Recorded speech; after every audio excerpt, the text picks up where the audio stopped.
뭐 제가 개혁 신학을 한 사람의 입장에서 하나님의 언약 신학 그리고 그 구속사적인 관점에서 선교를 바라봐야 한다라고 하는 것을 강조하고 싶습니다. 제 책 선교학 총론에서도 앞부분에서 그것을 강조를 한 이유는 이미 말씀드렸던 것처럼 선교 신학적으로 뭐그 크리스토퍼 라이트하고 영국의 라이트 교수님, 그다음에 미국의 뭐 여러분들 또 뭐 개인적으로는 저하고 이제 친구지간이고 한데 참 뭐 선교사 출신이고 선교학자로서 굉장히 중요한 부분들 뭐 에스베리에 있는 테넌트 교수님 같은 분도 삼위일체 차원에서 선교를 이해해 보려고 하는 굉장히 많은 노력들이 있습니다. 그리고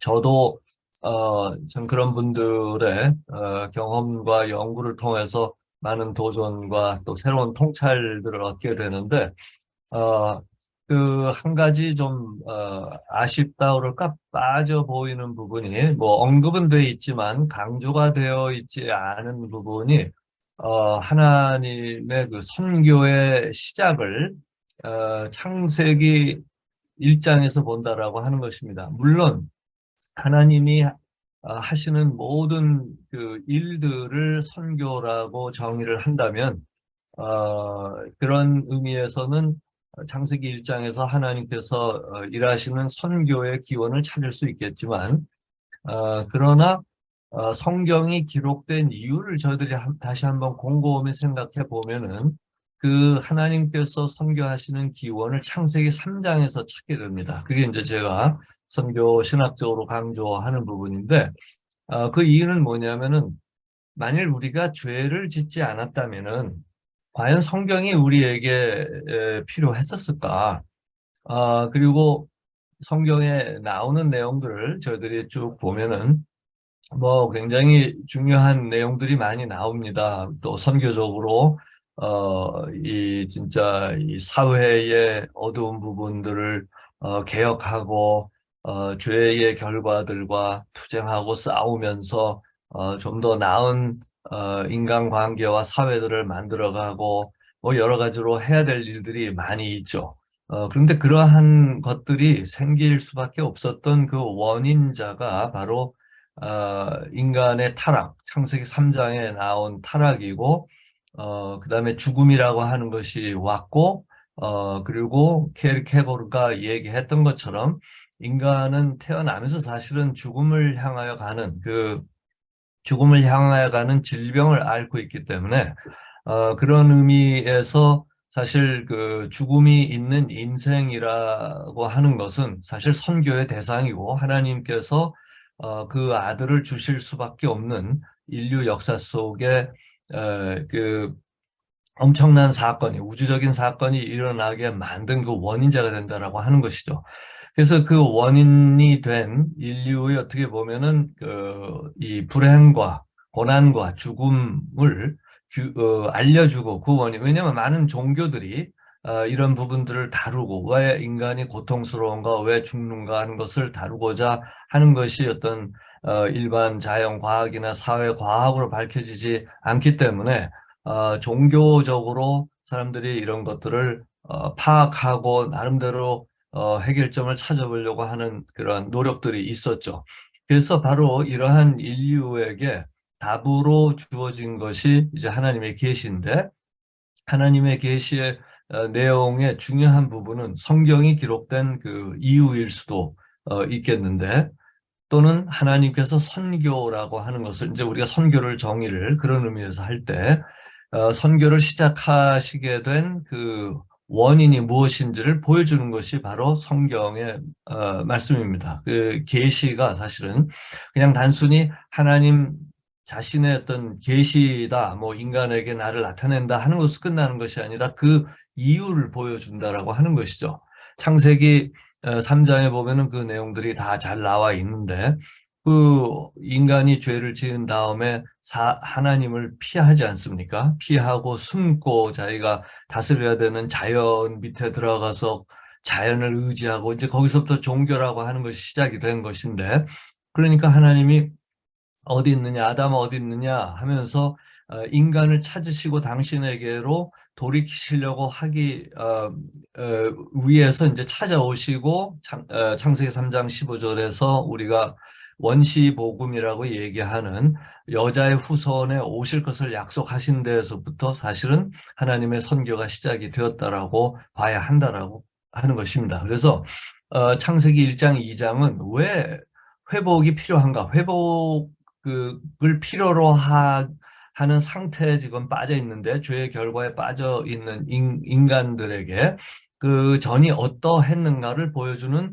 서막을 보여주는 것이 1장, 2장이라고 보기 때문에 하나님의 선교라고 하는 구체적인 구속사의 시작을 창세기 3장에서 보는 것이 이제 필요하다라고 하는 것을 강조하는 것이죠.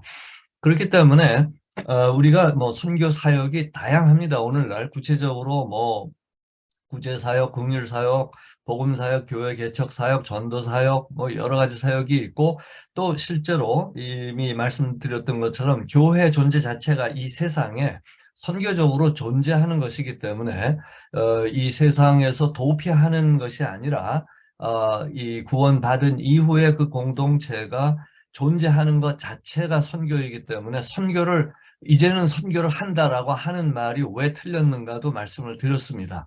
우리가 그 공동체 안에 들어가는 순간 하나님의 선교의 구속사에 동참하는 것이라는 것이죠. 그래서 이러한 그 선교에 대한 이해, 이 개념이 상당히 우리가 성경적으로 좀 수정하고 교정해야 될 부분들이 있다고 보입니다. 그 1970년대 저에게도 영향을 주셨던 그 랄프 윈터 박사님, 또 그 윈터 교수님을 한국에 소개하신 조동진 박사님이나 또 함께 동역하셨던 저희 모교의 담임 목사님으로 이제 우리 원로 목사님 소천하셨는데, 이영희 목사님, 이제 이런 분들이 70년대부터 한국의 소위 해외 선교를 어떤 조직화돼 있고 실제로 이렇게 그 제도화돼 있는, institutionalized 돼 있는 그러한 선교의 방식, 방법론 이런 것들이 이제 소개가 되었습니다. 그래서 한국에도 KIM 이제 선교 그런 그 회가 처음으로 결성이 되면서 그 이후에 외국 선교 단체들도 들어오고 하는 이제 그런 붐이 일어났고, 그 영향을 받은 이제 젊은이로서 제가 80년대 말에 아프리카로 이제 선교사로 나가서 지금까지 있고, 그러면서 이제 한국 교회 또그 우리 미주의 한인 교회들이 1990년대 특별히 선교의 그 붐이 일어나서 지금까지 오고 있습니다. 그런데 이 선교라고 하는 것이 어떤 그 눈에 보이고 가시적이고 또 서구 선교 회들이 보여주었던 어떤 모델들 때문에 이러한 것을 이제 그 답습하기도 하고 또 배우기도 하고, 또 거기에 대한 또 여러 가지 뭐 갈등도 있을 수 있고, 그래서 또 새롭게 또 시작도 되기도 하고, 아예 처음부터 또 우리 한인 중심으로 선교가 결성되기도 하면서 이제 굉장히 활발하게 액션 미니스트리, 어떤 활동적인 그런 일들이 보여지는데, 하다 보니까 이 성경적으로, 성경신학적으로 선교 신학이 좀 약화되었다라고 하는 느낌을 많이 받게 됩니다. 저도 이제 선교사, 현지 선교사로서 무슬림 지역에서 교회 개척하고 전도 사역하고 제자 양육하고 그러다가 이제 공부한 뒤에는 지금 제가 섬기고 있는 신대원에서 또 기독교 대학에서 계속 가르치고 후진들을 양성을 하면서 쭉 돌아보면은 신학적인 부분들이 좀 약화됐다라고 하는 것을 많이 느낍니다. 그래서 어떤 결과나 성취 중심으로 가려고 하는 그런 어떤 열정의 그런 표현이라고 할 수 있겠죠. 그런 것이 강조되고 강화되는 거, 뭐 열심히 하는 거, 한국인들의 특징이 그 열심히고 빨리빨리 하는 거 아니겠습니까? 그게 좋은데 이 좀 돌아보면서 우리가 지금까지 제대로 잘 가고 있는 건지를 이렇게 한번 돌아보는 그런 작업이 필요한데, 그러려면은 역시 하나님의 말씀으로 돌아가야 될 필요가 있다라고 하는 것이죠. 그래서 제 뭐 졸조 이제 선교학 총론도 교과서적으로 제가 그것을 집필하면서 이 부분을 특별히 이제 뭐 코로나가 시작되기 전에 집필을 시작을 했습니다만, 코로나가 닥치면서 한번 모든 것들이 좀 늦춰지면서 저희들이 다시 한번 말씀을 돌아보면서 말씀에서 선교라고 하는, 특별히 이 타문화권 선교, 타종교권 선교를 말씀의 빛에 비추어서, 서구 교회가 지금까지 우리에게 많은 뭐 부정이든 긍정이든 모델들을 제시해 줬는데, 그러한 부분들에서 배우는 것도 많지만 동시에 우리가 다시 한번 스스로 말씀으로 들어가서 선교를 정의해보고 규명해보는 작업들이 필요하겠다라고 생각이 돼서 그런 일들을 계속 하고 있습니다. 그리고 아프리카에서 계속 가르치면서 아프리카의 또 복음주의 교회들이 가난하지만 이게 어떤 물질이 있다고 그래서 하나님의 선교를 하는 것이 아니라, 말씀드린 대로 뭐 당시에 지금 이 바울이 이 서신을 보냈을 때도 가난하고 사회적으로 억압되고 있었음에도 불구하고 하나님의 선교는 굉장히 왕성했고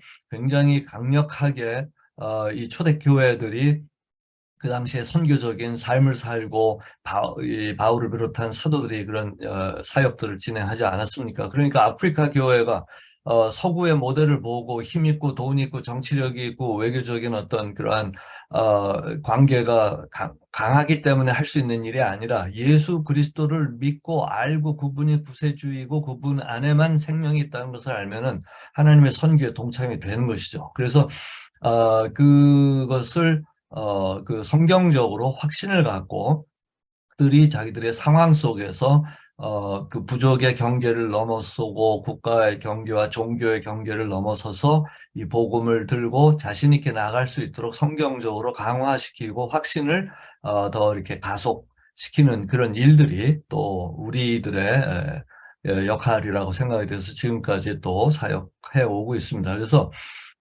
이제 우리의 사역도 중요하지만 앞으로 우리의 후진들이 말씀에 근거해서 선교할 수 있도록 해야 되는 일 역시 이제 저희들이 이 공부를 하면서 필요하지 않을까 하는 생각을 더 해보게 됩니다. 로마서 3장에 우리 지금 여기 있는 말씀처럼 25절 이하를 결론적으로 앞에 있는 거, 오늘 이제 쭉 서베이 차원에서 오늘까지 해서 로마서 16장까지 마쳐야 되겠습니다만, 중요한 핵심을 타치하면서 넘어가려고 합니다. 자세히는 뭐 디테일한 거는 하기 어렵고, 제가 보내드린 그 강의 안에 보면 전체적인 그 흐름을 제가 좀 이렇게 구성을 이렇게 이렇게 쭉 정리를 해서 전체 구성을 보실 수 있도록 했으니까, 디테일한 것들은 뭐 여러 좋은 코멘터리들이 많이 있으니까 참조하시길 바랍니다. 25절 이하를 보면, 이 예수를 하나님이 그의 피로 인하여 믿음으로 말미암는 화목 제물로 세우셨으니 이는 하나님께서 길이 참으시는 중에 전에 지은 죄를 관가하심으로. 다시 말해서 죄의 문제를, 죄의 이슈를 다루고 있는 것이 하나님의 선교의 핵심 부분이라는 것이죠. 그래서 모든 것이 다 중요하고 소중한 사역이지만, 귀한 사역이지만, 사실은 회심이 일어날 수 있도록 도와야 된다. 우리의 모든 사역을 통해서 어떻게 해서든지 사람들에게 회심이 일어날 수 있도록. 그래서 바울의 글들을 보면, 고린도서도 그렇고 이 로마서에서도 보면은 어떻게 해서든지 한 사람이라도 더 그리스도께로 돌아오도록 하려는 데에 모든 에너지가 쏠려 있는 것과 같은 그런 강조의 문체들을 우리가 많이 보게 됩니다. 그래서 전에 지은 죄를 간과하시면, 용서하심에 관계되는 얘기예요. 이제 바울이 이제 4장부터 설명하려고 하는 부분이기도 합니다. 자기의 의로우심을 나타내려 하십니다. 하나님의 의에 대해서는 지난번에 우리가 공부를 했습니다. 그래서 이때 자기의 의로우심을 나타내서 자기도 의로우시며 또한 예수 믿는 자를 의롭다 하려 하심이니라. 그래서 우리 고린도후서 5장 21절에서도 우리가 봤듯이 예수 그리스도의 의를 은혜로 우리에게 주신 거라고 말씀드렸잖아요. 그래서 칭의의 개념을 다시 한번 저희들이 돌아봤습니다. 그래서 거기에 보면은 바울이 굉장히 레디컬한 표현이 우리로 하여금 하나님의 의가 되게 하려 함이라. 굉장한 강한 그런 그 표현이죠. 그래서 예수님은 우리의 죄가 되시고 하나님의 아들이 죄가 돼 하나님이 가장 미워하시는 죄가 되고 하나님의 그 영광스러운 존재를 표현하는 그 의를 우리에게 주셨다라고 하는 건 이건 어마어마한 사건입니다. 그래서 하나님의 선교는 단순히 예수 믿고 구원받고 어디 뭐 다른 종교에서도 얘기하는 것처럼 뭐 천당 가요, 천국 가요, 무슨 뭐 예수 믿고 복 받아요 하는 차원이 아니라 어마어마한 하나님의 의가 되었다라고 하는 우리의 정체성, 인간의 존재의 의미에 어마어마한 그 발견, 재발견이죠. 우리의 존재 발견한 거죠. 인류의 문제는 인간이 무엇인지를 모르는 데 있다고 생각을 합니다. 이게 아무리 인간이 만물의 영장이다라는 얘기를 하고 뭐 탁월하고 어쩌다고 얘기를 하지만 진화론에 근거해서 우리가 동물의 한 끗 자락에 가장 뭐 발전된 진화된 그런 존재처럼 이해를 하고 뭐 동물과 인간의 여러 가지 비슷한 부분들을 강조하면서 인간이 갖고 있는 어떤 신적 속성을 이렇게 없애려고 하는 그 사람들의 생각에서 이렇게 지워버리고 하는 것은 이 과학적인 관점인데 이러한 과학적 관점 역시 이것도 종교라고 하는 것이죠. 종교를 우리가 이제 정의를 할 때 제 책에서도 종교에 대한 정의를 했는데 세속주의도 종교입니다. 그런 의미에서 과학도 과학주의도 과학은 굉장히 인간에게 유익을 선사하지만 그 과학을 신봉함으로 어떤 우리의 영적 세계 그리고 어떤 신적인 우리의 존재 가치를 부인하는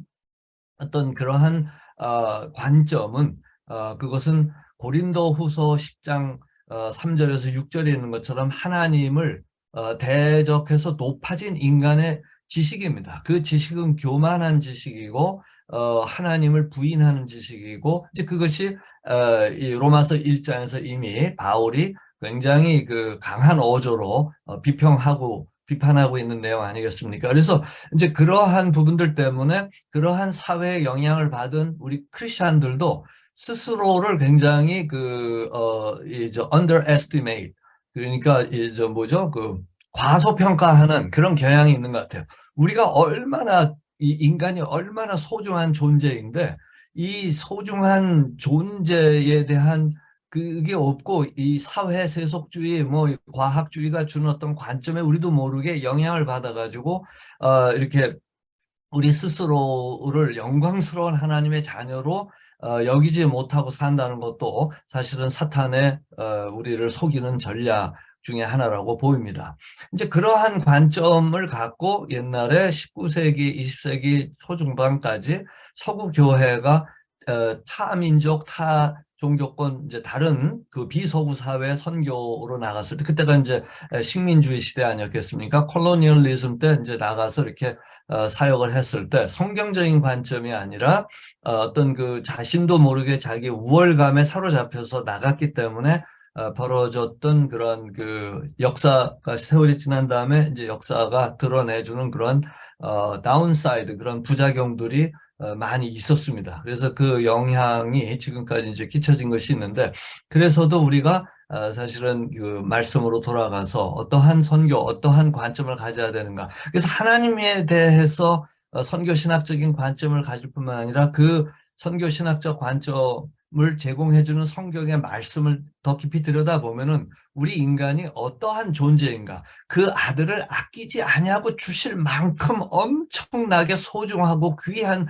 존재인데 죄로 인해서 저렇게 한심하고 우준하고 로마서 1장에 있는 말씀처럼 그렇게 살고 있기 때문에 사실은 하나님 안에서 예수 그리스도의 죽으심과 그 부활 안에서 나를 발견한 우리들은 세상의 인류를, 인간 사회를 바라볼 때 하나님의 신적 관점을 가질 수밖에 없습니다.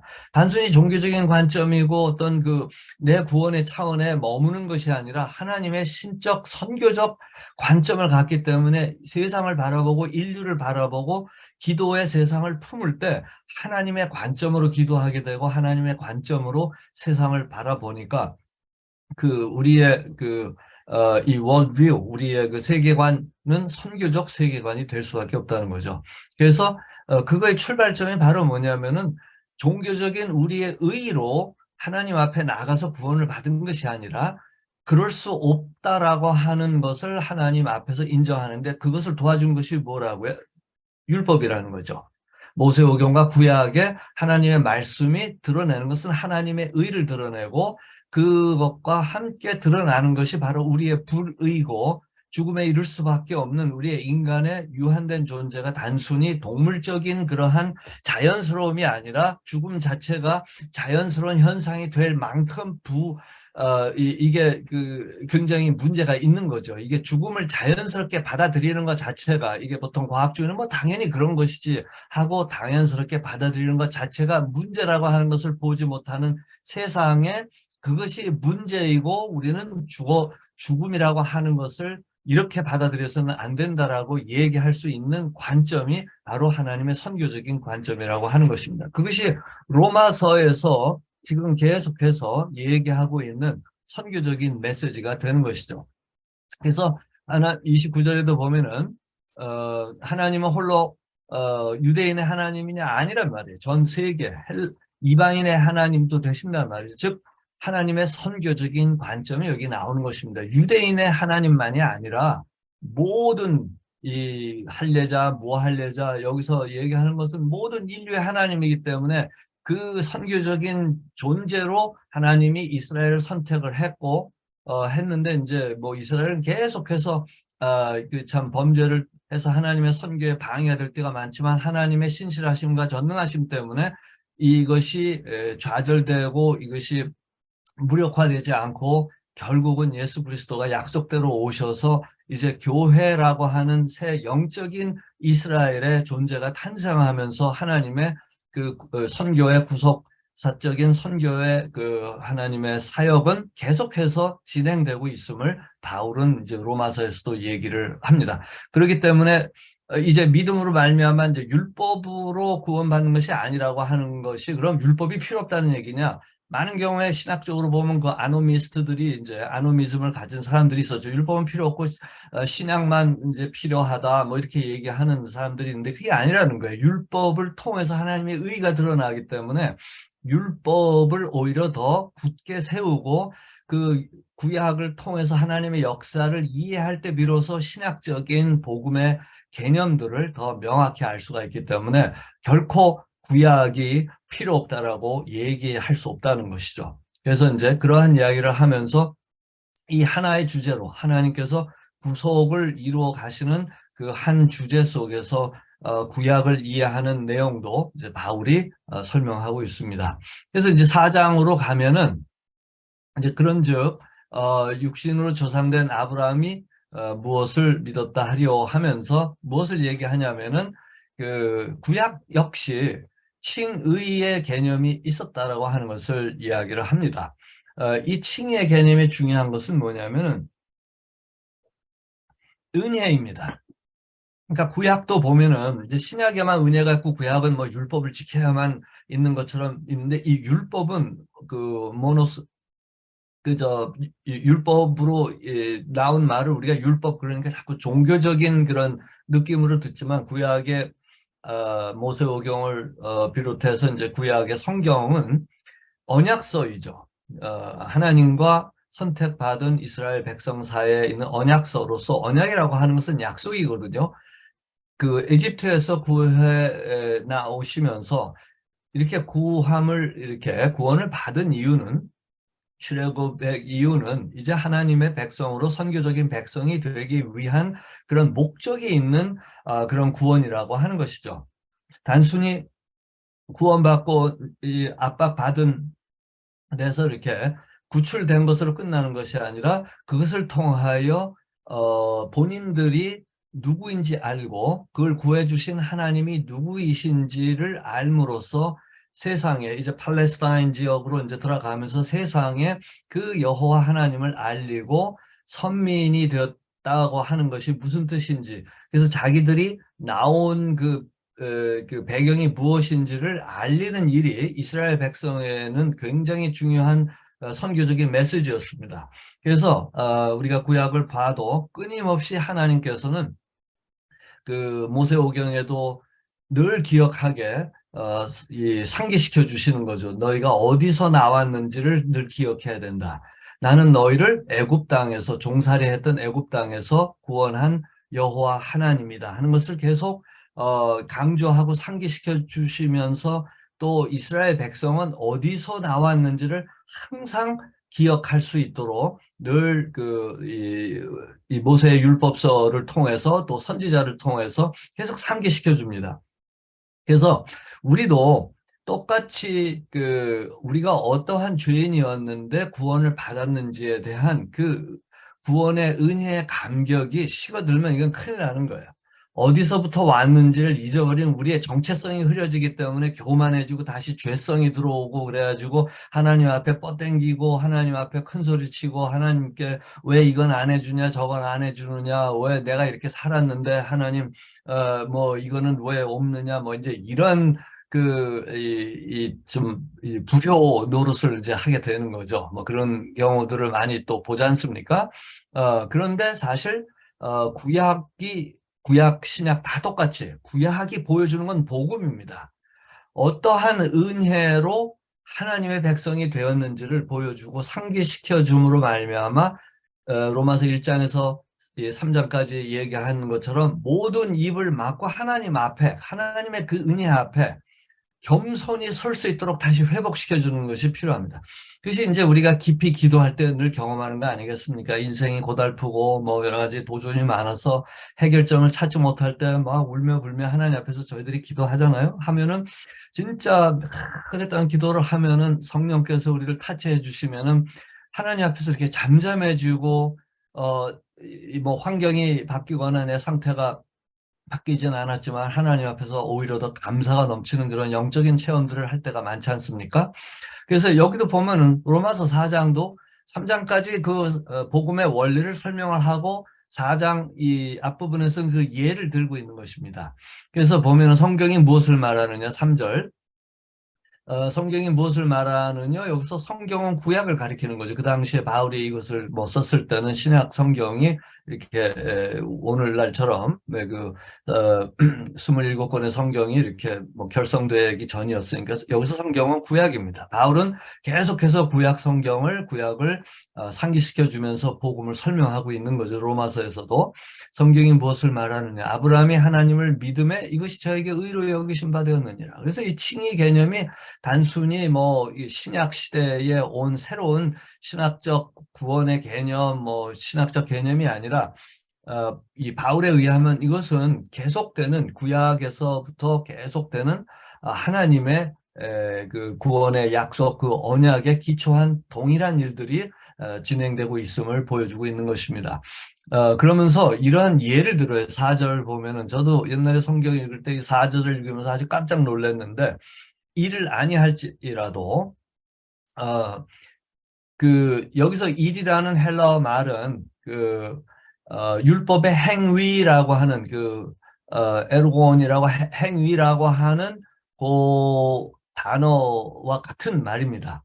그래서 요게 이제 바울이 잘하는 word play를 하는 거죠. 이 언어를 갖고서 그러니까 보통 일상에서 쓰는 말을 갖고 복음을 설명하고 구약을 설명하기 때문에 코인의 헬라어로 그러다 보니까 월드 플레이를 할 때가 많아요. 여기 신약 성경에 나오는 말들이 뭐 이상한 신학적인 어려운 말들이나 철학적인 개념들이 아니라 일상에서 쓰는 말을 갖고 이 굉장히 놀라운 복음의 신비, 그동안 감춰졌던 이 구원의 은혜의 신비를 설명하고 있기 때문에 사실은 이게 기가 막힌 이 하나님의 선교입니다. 그래서 성경 번역 선교사들도 이 진짜 언어만 있고 문자가 없는 곳에 들어가서 과연 이 복음을 이분들의 언어로 이해할 수 있을까 하고 언어를 연구를 했는데 이 이제 언어학자들, 이 선교사들이 발견한 것이 뭐냐면 아무리 어려운 성경적인 개념도 이들의 언어로 일상의 언어로 충분히 설명될 수 있다라고 하는 것을 발견하지 않습니까? 근데 사실 이러한 발견은 이 언어 성경 번역 선교사들, 언어 학자들에 의해서만 밝혀진 것이 아니라 독일의 비트겐슈타인이라고 하는 언어 철학자가 이 철학적인 개념을 설명하기 위해서는 철학적인 언어가 필요하다라고 초창기에 그 주장을 했는데 후기에 가서 그래서 이 위트겐슈타인의 그 철학은 앞부분과 뒷부분으로 나뉘어지는데 이제 저도 그 대학에서 이제 철학 좀 공부하면서 참 어렵다고 생각이 됐는데 이분의 뒷부분의 이야기는 보면 굉장히 그 감동적이에요. 무슨 얘기냐면은 일상의 언어를 통해서도 충분히 철학자들이 고민하는 개념들을 소통하고 전달하고 정리할 수 있다라고 하는 것이 그분의 말년의 철학, 그 언어 철학의 그 내용입니다. 그래서 많은 사람들에게 영향을 줬고 물론 뭐 학문적으로 여러 가지 그 또 그 논의를 야기도 하곤 했지만 굉장히 제가 볼 땐 중요한 내용을 얘기하고 있고 저도 그 복음을 전할 때, 이 신학적, 이 무슬림들에게 또 뭐 타 종교에 있는 사람들에게 우리의 복음을 나눌 때 굉장히 어려운 뭐 교리적인 내용들로 이렇게 얘기를 하다 보면은 저쪽에서도 교리적인 내용들을 갖고 본인들도 모르는 교리적인 내용들을 뭐 그 자기들이 그 종교 지도자들한테 또는 뭐 그 자기들의 사원에서 공부한 것들을 갖고 막 해서 논쟁밖에 안 돼요.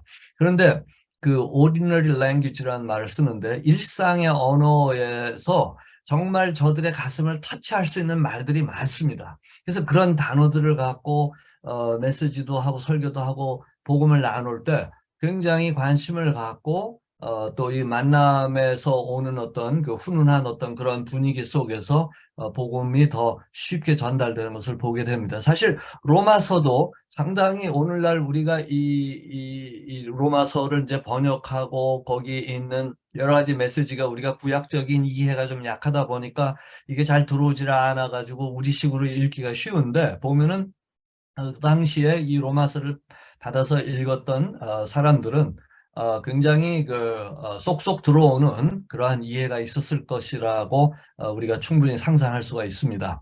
그래서 이제 이를 아니할지라도 경건하지 아니한 자를 여기서 경건치 않다는 말은 그, 그 영어도 godlessness라고 한 말로 이제 번역했듯이 하나님이 없는 거예요. 그러니까 하나님을 쫓아서 살지 않는 그러한 그 사람을 가리키는 말이죠.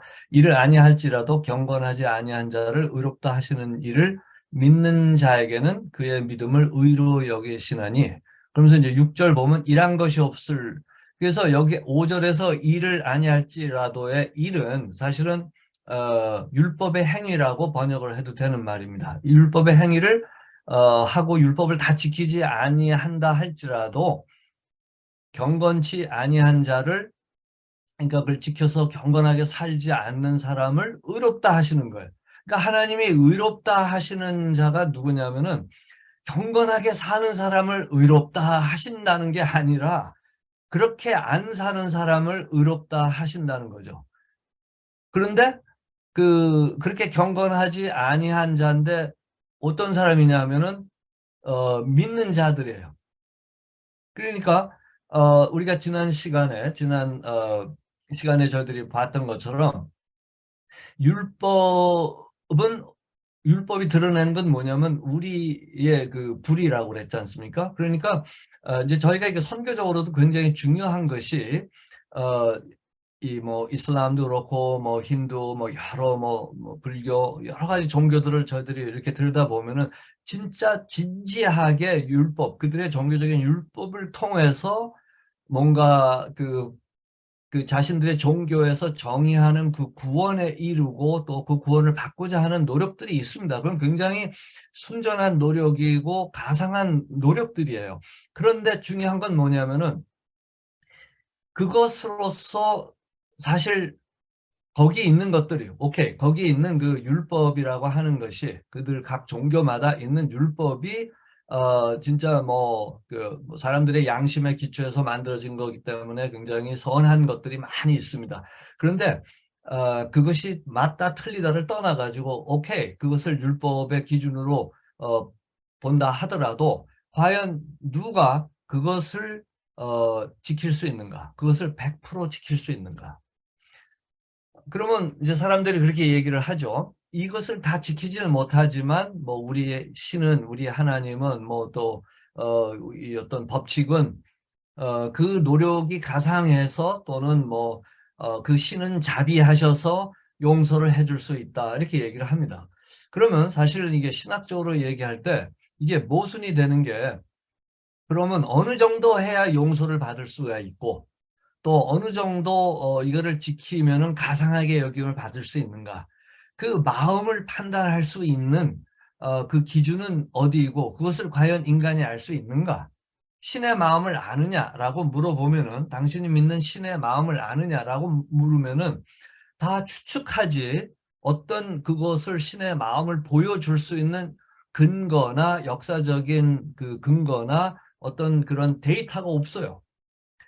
그런데 저도 이제 그런 어떤 종교에 있었다고 말씀드리지 않았습니까? 그런데 성경에서 와서 보면은 성경이 깔끔하게 얘기해 주는 게 뭐냐면 그것이 바로 로마서 1장 18절 이하에서 3장 20절에 있는 말씀입니다. 딱 요약해서 정리된 걸 보고서 오히려 속이 시원한 게 뭐냐면 모든 사람이 죄를 범한 거예요. 즉 의인은 없나니 하나님이 보실 때 하나님의 의의 수준에서 봤을 때 의인은 없나니 하나도 없다는 거죠.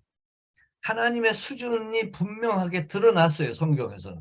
그리고 여기에 이르는 의에 도달할 수 있는 사람은 아무도 없다라고 하는 것이 굉장히 중요한 포인트고 복음의 포인트자 바로 선교의 포인트고 선교가 필요한 스타팅 포인트가 됩니다. 그래서 여기도 보면 이 경건치 아니한 자를 즉 하나님이 없는 자를 의롭다 하시는 거예요. 이를 아니할지라도 그래서 그 율법적인 행위를 통해서 막 그냥 경건하게 살려고 하지 않는 그 경건을 추구하지 않는 사람도 말하자면 하나님이 의롭다 하실 수 있는 거. 이거는 어마어마한 충격적인 그런 내용입니다. 그 믿기만 하면 그를 의로 여기셨다.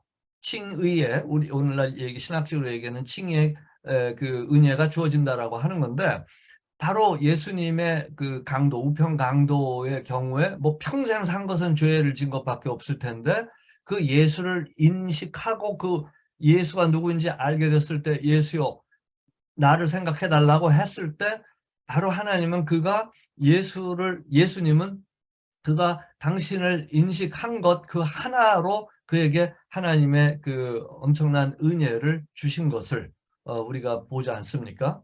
그다음에 이제 요한복음 8장에 나오는 그 여인 그 가늠한 여인에 대한 예수님의 그런 말씀 어떻게 이제 그 다루시는지 뭐 요한복음에 그런 내용들이 많이 나오지 않습니까? 수가성도 그렇고 그 수화성의 여인도 나오고 뭐 여러 가지 뭐 그다음에 병든 자 그 뭐 여러 가지 그 사회에서 소외된 자들 뭐 내쳐진 자들 그런 사람들이 다 이렇게 올 때 그들이 어떤 종교성을 갖는 바리새인들이나 어떤 그 레위인들처럼 종교적인 어떤 경건한 것을 추구하는 그들의 종교법에 의해서 그것을 추구했던 사람들이 아님에도 불구하고 주님께서 그들을 찾아가셨던 데서도 분명히 드러나는 것을 보게 되는데 그래서 이를 아니할지라도 즉 율법의 행위를 하지 할지라도 경건치 아니한 자를 의롭다 하시는 그런 하나님이라는 것을 믿는 거예요. 그거는 이제 뭐 그 경건을 추구한 자든 추구하지 않든 하여간 모든 인류가 그러실 수 있는 종교는 그렇게 못해요. 종교는 분명히 율법을 이렇게 하고 저렇게 하고 할 때 비로소 어떤 의의가 주어진다든지 어떤 그 구원의 조건들이 충족이 된다라고 뭐 선언을 한다든지 하게 되지만 여기서 얘기하는 건 뭐냐면 그렇게 해서가 아니라 믿는 자에게 그의 믿음을 의로 여기시는 하나님, 그러한 하나님을 경건하지 않은 자도 의롭다 하실 수 있는 그 하나님을 믿는 그 말하자면 하나님의 은혜의 하나님을 믿는 자 얘기 그런 자들이 바로 의인이라고 하는 것을 바울은 다시 설명하고 있는 것이죠. 하나의 예를 들어 가지고. 그래서 6절에서 다시 이것을 설명합니다. 이러한 것이 없이 하나님께 의로 여기심을 받는 사람의 행복에 대하여. 여기서 이제 행복은 뭐 just feeling good, 뭐 기분 좋음이 아니라 그 성경에서 구약에서 계속 얘기하는 바룩, 그다음에 마카리오스, 계속 그 팔복에서 얘기하는 그 복이죠.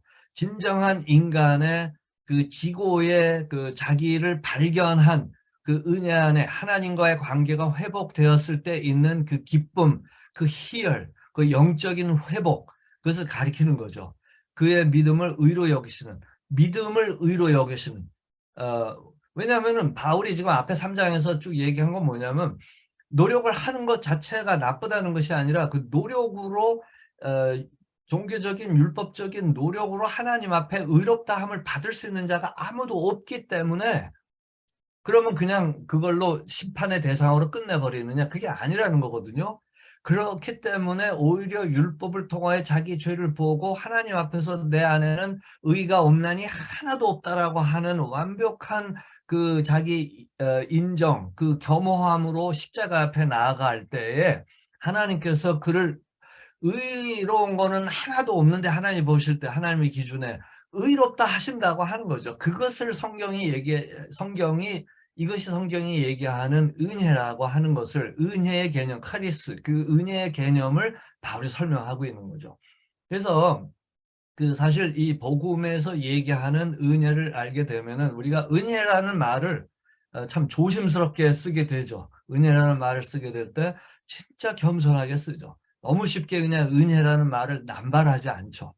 그래서 그 불법을 사하심을 받고 그 죄를 가리우심을 받는 자는 복이 있고, 주께서 그 죄를 인정치 아니하실 사람, 그것을 용서하실 뿐만 아니라 인정치를 않는다는 표현을 씁니다. 복이 있다 함과 같으니라. 그래서 인용하는 거죠, 구약에서. 그런즉 이 행복이 할례자에게뇨 혹 무할례자에게도뇨, 대저 우리가 말하기를 아브라함에게는 그 믿음을 의로 여기셨다 하노라. 그런즉 이를 어떻게 여기시느냐, 할례시냐 무할례시냐, 할례시가 아니라 무할례시니라. 그러므로 말미암아 그것이 율법이 주어지기 전부터 이 하나님의 선교는 최근에 일어난 것이 아니고 펜테코스털 그 오순절 다락방 이후에 일어난 일이 아니라 이미 이스라엘에게 율법이 주어지기 전부터 하나님은 그 당신의 선교를 계속 해 오셨다고 하는 것이고, 그때도 그 칭의의 그 은혜로 하나님께서 인간에게 접근하셨다라고 하는 것을 바울은 보여주고 있습니다. 그래서 이러한 그 내용들을 쭉 4장에서 이제 얘기를 하고 있기 때문에, 4장 18절을 보면 아브라함이 바랄 수 없는 중에 바라고 믿었으니, 이 믿음이라고 하는 것의 내용을 또 이제 더 설명하는 것이 그냥 단순히 그냥 우리가 오늘 종교적으로 믿습니다, 믿습니다, 건성으로 얘기하는 것이 아니라 바랄 수 없는 중에 하나님이기 때문에, 그 우리가 앞에서 얘기했잖아요. 믿음으로 믿음에 이르게 하나니라고 하는 from face to face의 그 앞에 피스티스라고 하는 말은 신실하심으로 봐야 된다. 제가 이제 그렇게 주장을 하고 강조를 했고, 그다음 뒤에는 그 결과 생긴 우리의 믿음인데, 그 하나님을 아브라함이 만나지 않습니까? 이 창세기도 보면 창세기 12장에서 25장인가까지 계속해서 그 아브라함 얘기가 상당히 긴 내용이 할애되어 나오는데, 14장만 빼놓고 22장 모리아 산에서 아들 이삭을 드리려고 할 때까지 보면은 every chapter, 그 매 장에 하나님께서 계속 나와서 아브라함을 만나 주시고 언약을 상기시켜 주십니다. 약속을 계속 그 상기시켜 주십니다. 그러니까 그 당시에 처음 참 하나님을 만났던 아브라함이 이방 출신인데, 이 하나님을 계속 만나면서 기적을 체험하지 않습니까? 그런데도 사람의 마음이라는 게 그래요. 이게 딱 한 번 그 기적 체험했다 그래가지고 그냥 다 믿어지고 뭐 하나님이 말씀하신 거를 한 번도 의심 안 하고 그러지를 못하는 거죠.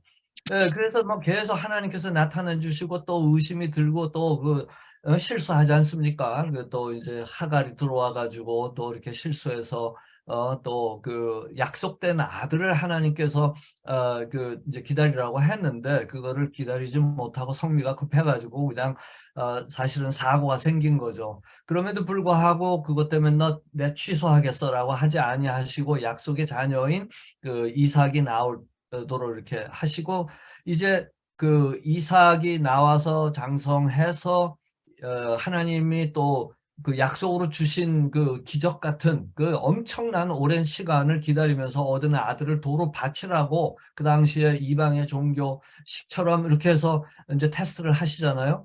그러니까 이 하나님께서 말씀하셨기 때문에 이제 더 이상 의심하지 않고 그 하나님을 신뢰하고 그 22장에서 그 모리아 산으로 그 아들을 데리고 올라가서 제단에 바치는 때까지의 그 과정을 보면은 그 아브라함의 인생을 여정을 보면은 이게 믿음이 어마어마하게 성장을 한 거죠. 근데 우리가 아브라함의 믿음만 보는 그 오류를 범해서는 안 된다는 거죠. 아브라함이 그런 믿음을 가질 수 있었던 것은 아브라함을 계속 만나주신 하나님의 신실하심이 있었기 때문에 아브라함에겐 그 믿음이 가능했다라고 하는 거죠. 그래서 12장에서 보면 매장 하나님이 나타났어요. 14장 그만 빼놓고 계속 나타나서 아브라함에게 상기시켜주고 확인시켜주시고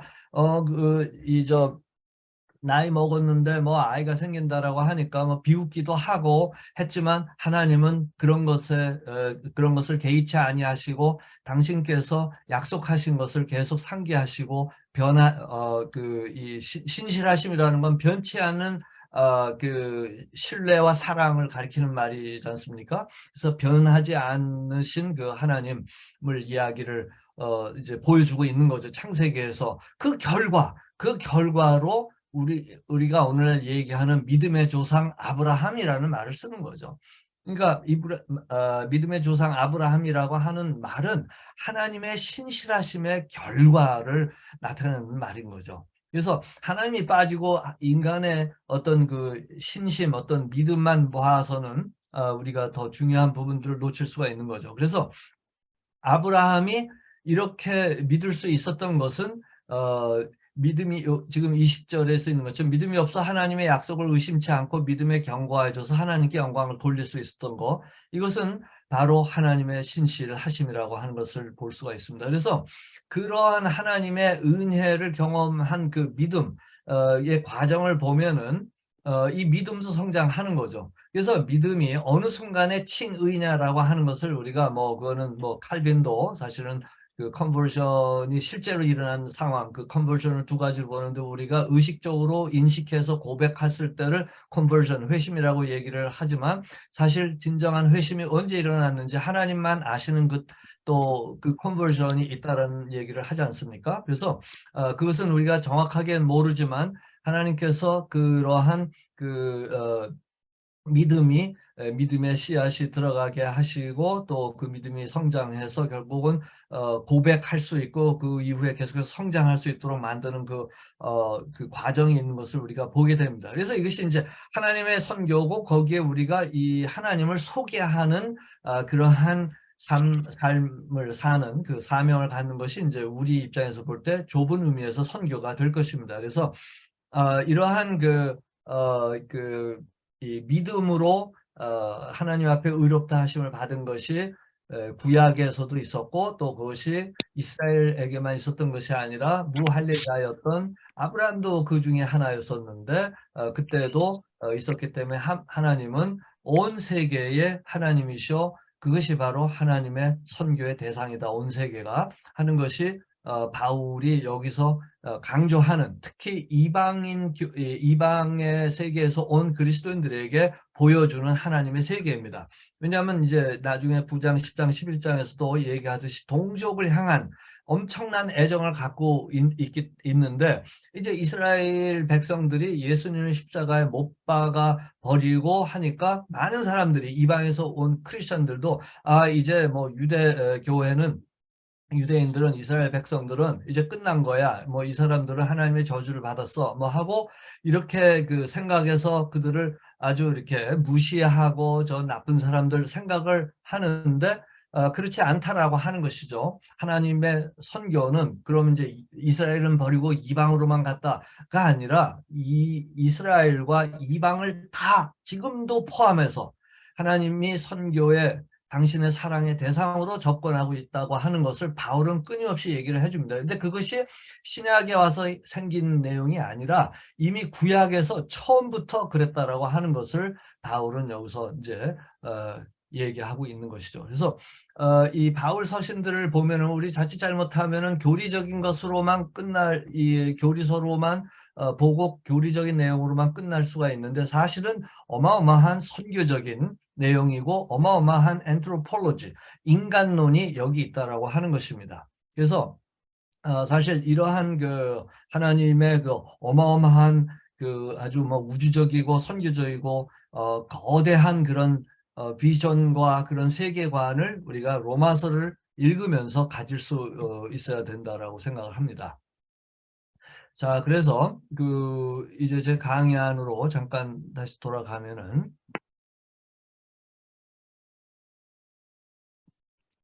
좀 뭐 길게 말씀을 드렸습니다만 뭐 이게 선교 신학적으로 저희들이 봐야 될 부분들이 너무 많기 때문에 나중에 이제 시간이 적어지면 이제 쭉 막 달려갈 것이고 시간이 있는 동안에는 조금 구체적으로 설명을 드리려고 말씀을 더 드렸습니다. 그래서 4장이 그렇게 해서 넘어가고 그래서 3장과 4장에 하나님의 의, 율법, 믿음, 의롭다 하심, 칭의 개념은 단지 조직 신학적 개념만이 아니라 하나님의 선교적인 개념이다라고 하는 것을 말씀을 드립니다. 그리고 이게 이제 선교 구체적인 의미로 좁은 의미에서 이제 선교적이라고 얘기하는 것은 이미 말씀드렸지만 종교들을 들여다보면 우리가 타 문화권, 타 종교권에 가서 복음을 전할 때 그 종교들을 이해를 해야 돼요. 그 문화권에 있는 그들의 전통적인 종교성, 영성들을 이해를 해야 복음을 설명할 때 지난 시간에 말씀드렸지만 바울이 지금 쓴 이 문체들은 오늘날 우리가 이게 한글로 번역이 되고 뭐 영어로도 그렇고 그래서 이제 이미 조직 신학자들과 주석가들이 이걸 설명을 잘 해놔서 이제 쉽게 보는 편이지만 사실은 그 당시에 이 복음의 개념이 생소했던 이방인들에게 그 코인회로 이렇게 쭉 설명을 했던 건 상당히 선교적이고 성경 번역적인 그런 바울의 접근인데 그것을 인도하신 분 역시 우리 하나님이시니까 성령께서 그런 감동을 주셨기 때문에 그러한 선교적인 내용들이 성경에서 뭐 그대로 드러나는 것을 보게 됩니다. 그래서 이런 그 단어들 실제로 성경 신학을 공부를 깊이 하신 분들은 아시겠습니다만 그 단어들을 이렇게 보면은 그 단어들이 그 당시에 일반 세상에서 로마 사회, 그레코 로마 문화에서 사용되었던 일반적으로 쓰였던 그 이오니안이라든지 뭐 스파르타의 그 철학화된 제가 이제 대학 다닐 때 이 철학적 철학 저 헬라어를 공부를 했었는데 제가 이제 앞으로 신학을 할 거다 그래가지고 교직에서 바꿔가지고 철학을 부전공하면서 이 철학 저 헬라어를 공부를 했어요. 그 좀 어려워요. 근데 그거 하다가 신약 성경이 기록된 코인의 헬라어를 공부를 하는데 너무 쉬운 거예요. 예. 야, 그 성경이 이 어마어마한 복음의 진리가 이렇게 쉬운 말로 번역이 되어 있구나.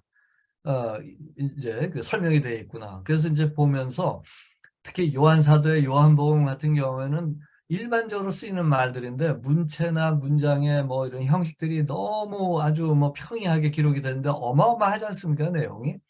어, 그래서 이제 그 코인의 헬라어 배우는 분들한테 처음에 이제 권고하는 것이 요한복음, 요한서신 뭐 이런 거 공부하라고 할 정도로 그러나 그 내용 그런 메시지들은 어마어마하게 중요하고 뭐 무게가 신적인 그런 내용이 담겨져 있지 않습니까? 그래서 이 성경 자체가 굉장히 선교적이고 이 성경이 어떻게 잘 기록이 되었는지를 깨닫게 되면은 우리는 성육신적인 선교를 그대로 배우게 돼 있습니다. 그 다음에 이제 5장으로 넘어가면은 믿음의 결과가 뭐 참 다뤄야 될 부분들이 많이 있겠습니다만 좀 5장은 넘어가겠습니다. 믿음의 결과가 하나님과 화평을 이루었다. 요것도 이제 우리 한글 성경에서는 하나님과 이제 화평을 누리자, 화평하자 이렇게 청유형으로 번역이 되어 있는데 그 헬러 자체가 청유형이나 현재형이나 이게 똑같아요. 그러다 보니까 이렇게 번역이 되는데 어떤 그 다른 영어 번역은 그러고 있다. 우리가 그 하나님과 화목하고 있다. 이렇게 돼 있습니다. 그래서 뭐 잠깐 그거를 하나만 좀 보여드리면은 어, 그러므로 우리가 믿음으로 의롭다 하심을 얻었은즉 이제 결론이 도출됐죠. 믿음으로 의롭다 하심, 하나님 앞에 의롭다 하심을 받는 거죠. 즉 구원 받은 거죠. 우리 주 예수 그리스도로 말미암아 하나님으로 더불어 화평을 누리자. 뭐 맞는 말인데 이것도 보면은 그 영어 성경 여기 보면 여기 되어 있지 않습니까? 우리가 이제 we have been justified by faith 했으니까 we have peace. 청유형, let's have peace로 청유형으로 되어 있지 않고 we have peace 현재형으로 우리가 하나님과 예수 그리스도를 통해서 우리가 하나님과 화평하고 있다. 이 얘기를 하는데 저는 이 영어로 번역한 요것이 더 그 문맥의 흐름에 더 맞다고 생각이 됩니다. 그러므로 계속 우리가 화평을 누리자 하는 말도 있을 수 있는데 어쩌면은 바울이 이 두 가지를 다 동시에 염두에 두고 그 말을 선택했을 가능성도 많다고 생각이 됩니다.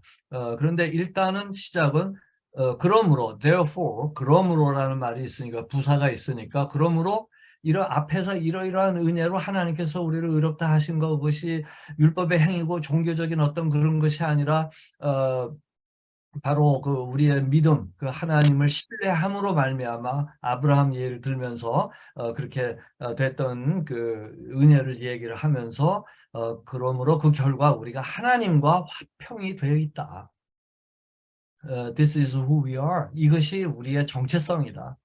우리가 하나님과 화평한 가운데 있다. 그러므로 그 화평을 계속 유지합시다 라는 말이 되겠죠. 그래서 이 두 개를 다 우리가 염두에 둘 필요가 있습니다. 화평을 누리자 하니까 청유형이니까 뭐 화평하지 않은데 참 누리려고 애를 쓰는 그런 또 너무 그 종교성이 강하다 보면 그렇게 들릴 수도 있는데 바울의 의도는 우리의 노력이 아니라 하나님의 은혜로 하나님과 이미 관계가 회복이 되었기 때문에 그것을 우리 인간 편에서는 그 은혜를 기억하면서 끝까지 이것을 우리가 놓치지 않도록 해야 된다라고 하는 그런 격려의 말씀으로도 이해될 수 있을 것입니다. 그래서 쭉 보면은 뭐 우리가 너무 뭐이 5장 잘하는 내용들 너무 뭐 많죠. 뭐 이거 하나다 하면은 우리가 뭐 한 학기 아니라 두 학기를 우리가 말씀만 생각해도 뭐 시간이 부족할 텐데 그러나 또 넘어가야 되니까 가겠습니다. 그래서 이 5장의 내용도 보면은 선교에 대한 신학적, 선교학적 개념 정의를 할 때 반드시 기억해야 될 핵심이 하나님의 구속사다 하는 것을 우리가 생각하고 그리고 이 구속사를 보면은 기독론이 굉장히 중요해요. 제가 이 아프리카 교회에서 이제 말씀도 전하고 또 아프리카 크리스찬들 또 그 패스토들 목회자들과 대화를 하고 또 학생들 뭐 수업을 하니까 얘기를 해보면은 이 신과는 상당히 그 일반 은총 차원에서의 그 하나님에 대한 신개념 이런 거는 이 세속 사회에서는 하나님이 존재하냐 아니냐 뭐 이거 갖고 뭐 논란이 많은데 여기는 뭐 그럴 필요가 없어요. 그런데 약한 부분이 기독론이라는 생각이 들어요. 크리스톨로지 그래서 예수 그리스도가 왜 필요한가에 대한 인식이 뭐 이제 거듭난 회심한 크리스천들은 다 있지만 일반적으로 신론이 강하니까 이 외부에서 온 이제 선교사님들이라든지 바깥에서 온 분들이 하나님을 믿으니까 다 됐다라고 생각하기가 쉬운데 일반적으로 복음주의적으로 굉장히 중요한 기독론, 그리스도의 지금 제가 여러분들과 나누는 이런 이야기 부분들이 좀 약하다는 생각을 많이 해요. 그래서 그리스도가 당신에게는 어떤 의미입니까? 그럼 나는 뭐 예수 그리스도를 믿고 뭐 구원을 받았고 하나님을 뭐 아버지라고 부르고 하는 이런 얘기들을 하는데, 그 기독론이 약하다라고 하는 거는 죄에 대한 개념이 약하다라고 하는 거하고 좀 일맥상통하는 부분이 있습니다. 그래서 뭐 제가 죄책감을 지워야 된다, 죄책감을 느끼고 뭐 그냥 그렇게 해서 아주 뭐 그 심리적으로 부정적으로 살아야 된다는 얘기가 아니라, 그 은혜의 크기를 알기 위해서는 죄의 크기를 알아야 되고, 십자가가 내 삶에서 커질 수 있는 길은 그 십자가가 커버한, 그 십자가가 막아준 죄의 양이 어떠한 것인지를 알아야 사실은 십자가가 더 내 삶에서, 내 생각 속에서 늘 크게 돼 있는 거죠. 그 십자가에 대한 생각을 우리가 성경적으로 깊이 할 수 있기 위해서는 사실 또 이 죄라고 하는 것을 간과할 수가 없어요. 그래서 죄와 십자가는 같이 가는 그런 개념들이기 때문에 그래서 이제 그런 것들을 저희들이 조심스럽게, 이 죄는 사람이 죄인이기 때문에 죄는 다 싫어해요. 죄를 지적하거나 죄를, 그러면 너는 뭐 아니냐 뭐 이렇게 얘기를 하지 않습니까?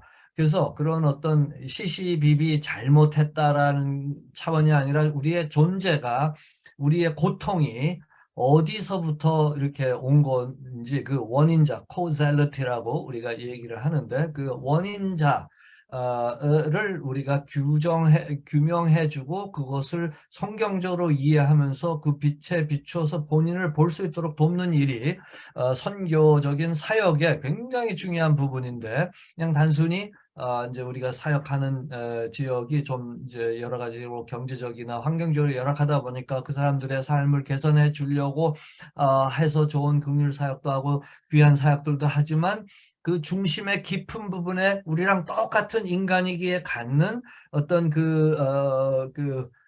이저 죄성의 부분들을 참 겸손하게, 우리가 뭐 더 나아서가 아니라 참 겸손하게 그런 부분들을 볼 수 있도록 돕고 섬길 수 있는 것, 어떻게 할 것이냐, 이것이 또 실천, 선교적인 실천에 굉장히 중요한 부분입니다. 그래서 성경의 메시지가 그들의 가슴 속에 잘 들어가서 그들이 이 기독론, 예수 그리스도의 무게가 강해질 수 있도록 해야 된다고 하는 거죠. 이건 저에게도 뭐 큰 숙제고 고민입니다.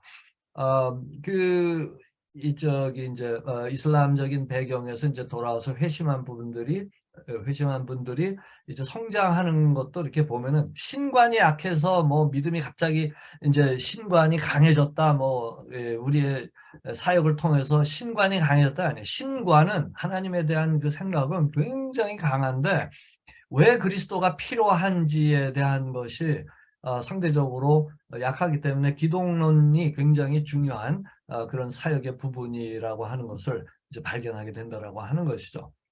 그래서 성자 하나님을 통해서 성취되고 완성된 그 하나님의 구속사적인 그런 부분들이 좀 잘 이해될 수 있도록 돕고 섬기는 부분들이 뭐 제자 훈련 성역 공부뿐만 아니라 일상에서도 그것이 경험될 수 있도록 어떻게 도울 것인가, 그들의 가슴의 언어로 그것이 느껴질 수 있도록 어떻게 도울 것인가 하는 것이 굉장히 중요한 선교적인 과제가 될 것입니다. 그래서 로마서를 단지 교리 중심으로만 보아서는 안 되고, 핵심 교리의 바탕을 두되 그 전체를 둘러싸고 있는 성삼위 하나님의 선교 패러다임을 이해해야 한다. 이것이 이제 제가 오늘 지금 말씀드리는 내용입니다. 그 다음에 이제 6장으로 넘어가는데, 은혜의 개념의 그 오해를 이제 경고하고 있죠. 그래서 요 우리가 이제 흔히 선교적인 삶이라는 말을 쓰고 선교적 교회라는 말들을 많이 쓰는데, 결국은 성화라고 하는 그 sanctification의, 조직 신학에서 얘기하는 성화의 과정의 내용인데, 그 삶 자체가 또 선교적인 그런 투쟁이 되죠. 왜냐하면 우리의 삶이 세속 사회 또는 뭐 아프리카 같으면 전통 사회에 굉장히 신개념이 강하다고 그랬잖아요. 그다음에 또 이슬람적인 그 주변 사회들이 많고 하다 보니까 또 회심을 했다든지 또는 거듭났다고 했을 때 다가오는 여러 가지 그 도전들이 있습니다. 그리고 우리가 또 거기서 온 사람들이고 그러다 보니까 이제 성화라고 하는 것은 엄청난 그 믿음으로 끝나는 것이 아니라 그 믿음의 결과로 이제 계속해서 성장해 나가야 될 수밖에 없는데 왜냐하면 이게 생명체이기 때문에 씨앗이기 때문에 이것이 이제 계속적으로 우리 안에서 자라는 거죠. 그런데 우리 안에서 성장하는데 우리 안에서 성장하는 것을 막는 이 나쁜 환경이 또 우리 자신이란 말이죠. 그래서 영적인 전쟁이 시작이 되는 거죠. 이제 거듭나고 회심한 순간에. 그래서 우리의 정체성을 굉장히 강조하는 부분이 6장과 7장에 나옵니다. 그래서 이제 8장에서 이제 결론을 짓고 이 원리들을 얘기하고 있는 거예요. 프린시플드 원리들을 얘기하고 그다음에 12장에 가서는 이제 구체적인 그 원리들을 구체적인 그 당시에 로마 사회에서 어떻게 적용을 하는가 하는 이제 어드바이스들을 주는 내용들이 나오는데 거기서도 이제 우리들이 계속해서 이 그리스도인의 삶의 선교적인 삶의 원리들을 이제 배워가는 거죠. 그래서 그 이 성경 본문을 우리가 또 다시 한번 보면서 말씀을 나누도록 하겠습니다. 그 6장으로 이제 가보면은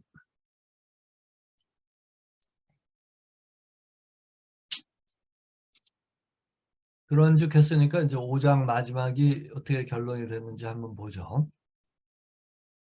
이는 죄가 사망 안에서 왕노릇한 것 같이 은혜도 또한 의로 말미암아 왕노릇하여 우리 주 예수 그리스도로 말미암아 영생에 이르게 하려 함이니라. 다시 한번 그 구원의 개념을 얘기하는데 여기서 이제 그 마지막 아담의 내용을 예수 그리스도 기독론을 얘기하는데 굉장히 예수 그리스도가 마지막 아담으로 왔다라고 하는 것이 그 아담의 의미가 뭔지 설명하는데 이제 뭐 시간 관계상 더 말씀 드리기는 드리지 않고 이제 넘어가겠습니다. 그래서 그런즉 6장에 가면은 그런즉 우리가 무슨 말을 하려 이제 바울의 수사적인 표현이죠. 자, 그러면 또 다시 한번 생각해 봅시다. 적용해 봅시다. 뭐 이런 얘기죠.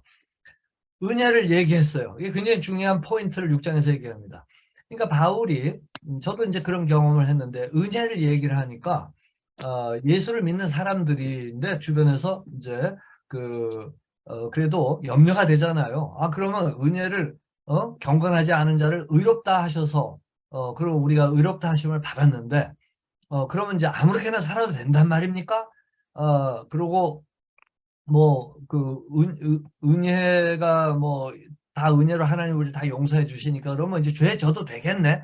뭐 이제 이런 얘기들을 하는 사람들이 그 당시도 있었고 뭐 2000년 교회 역사 속에 계속해서 있어 왔습니다. 이것이 신학적으로도 표현되는 내용들이 나오고 저도 현장에서 그런 도전들을 받고 그러면 이 로마서 6장으로 가게 되는 거죠. 바울 역시 그런 도전들이 있었습니다. 은혜를 더하게 하려고 죄어하겠느냐? 이건 일종의 양심의 문제다 이거죠. 성화의 과정은 이제 우리의 판단과 하나님 복음을 늘 생각을 해서 우리의 생각에 계속되는 변화가 필요한 거예요. 로마서 12장 1절 2절에 있는 것처럼 그게 살아있는 영적 예배라는 거죠. 그때 영적이라고 하는 거는 좀 reasonable. 우리가 생각하고 예수를 생각하고 내 삶을 생각하면서 그게 이제 기도를 통하여 우리가 계속해서 생각을 해야지 우리의 욕심을 쫓아서 이방의 어떤 종교적인 행태처럼 뭐 그냥 원하는 걸 달라는 것이 기도가 아니라 우리가 하나님 앞에서 다시 한번 복음의 말씀의 빛에 비춰서 하나님 앞에 어떻게 이야기를 하는지도 우리가 생각을 해볼 수 있는 그러한 영적인 이성이라고 할까요? 이제 그런 것들을 생각할 것을 바울은 계속해서 이제 격려를 하고 사실 이렇게 쭉 교리적으로 설명을 한 이유도 바로 그런 목적 때문에 한 것이죠. 그럴 수 없지 않느냐 하는 거죠. 그럴 수 없느니라 no way 하는 거죠. 죄에 대해서 우리가 죽었는데 정체성에 대해서 얘기를 하고 있습니다.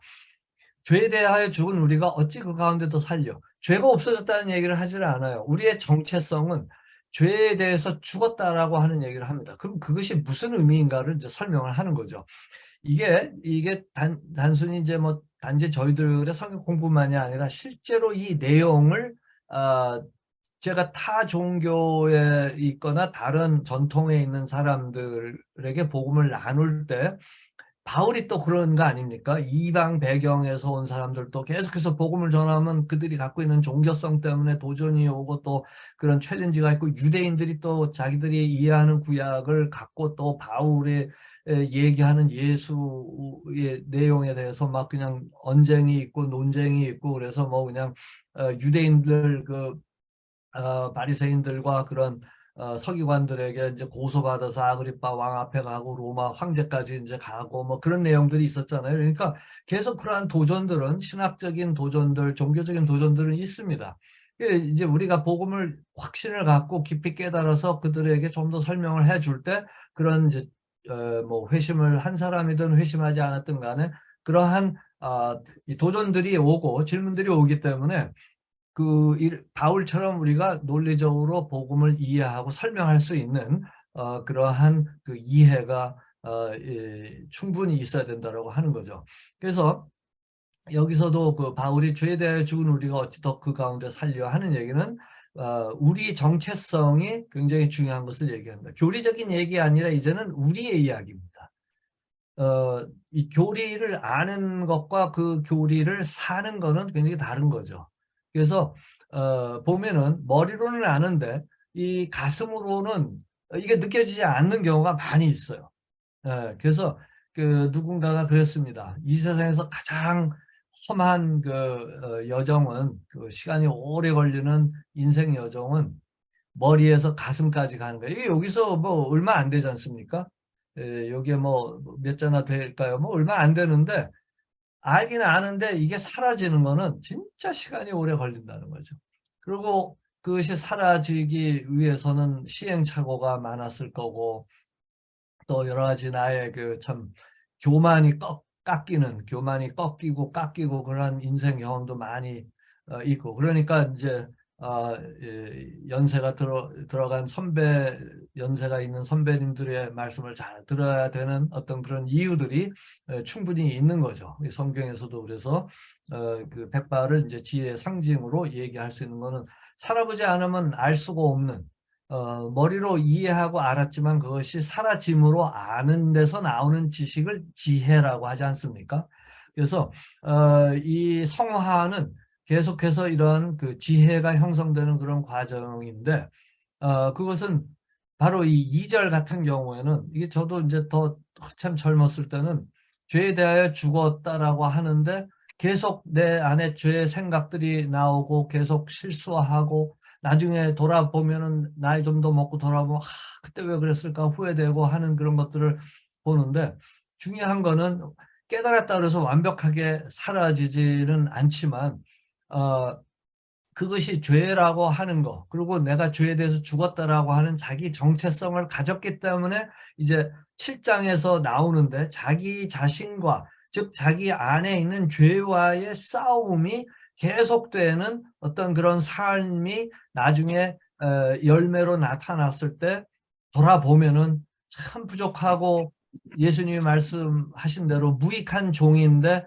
보면은 하나님에게 이제 하나님께 쓰임을 받는다라고 하는 것을 겸손히 보면서 감사하게 된다라고 하는 것이죠.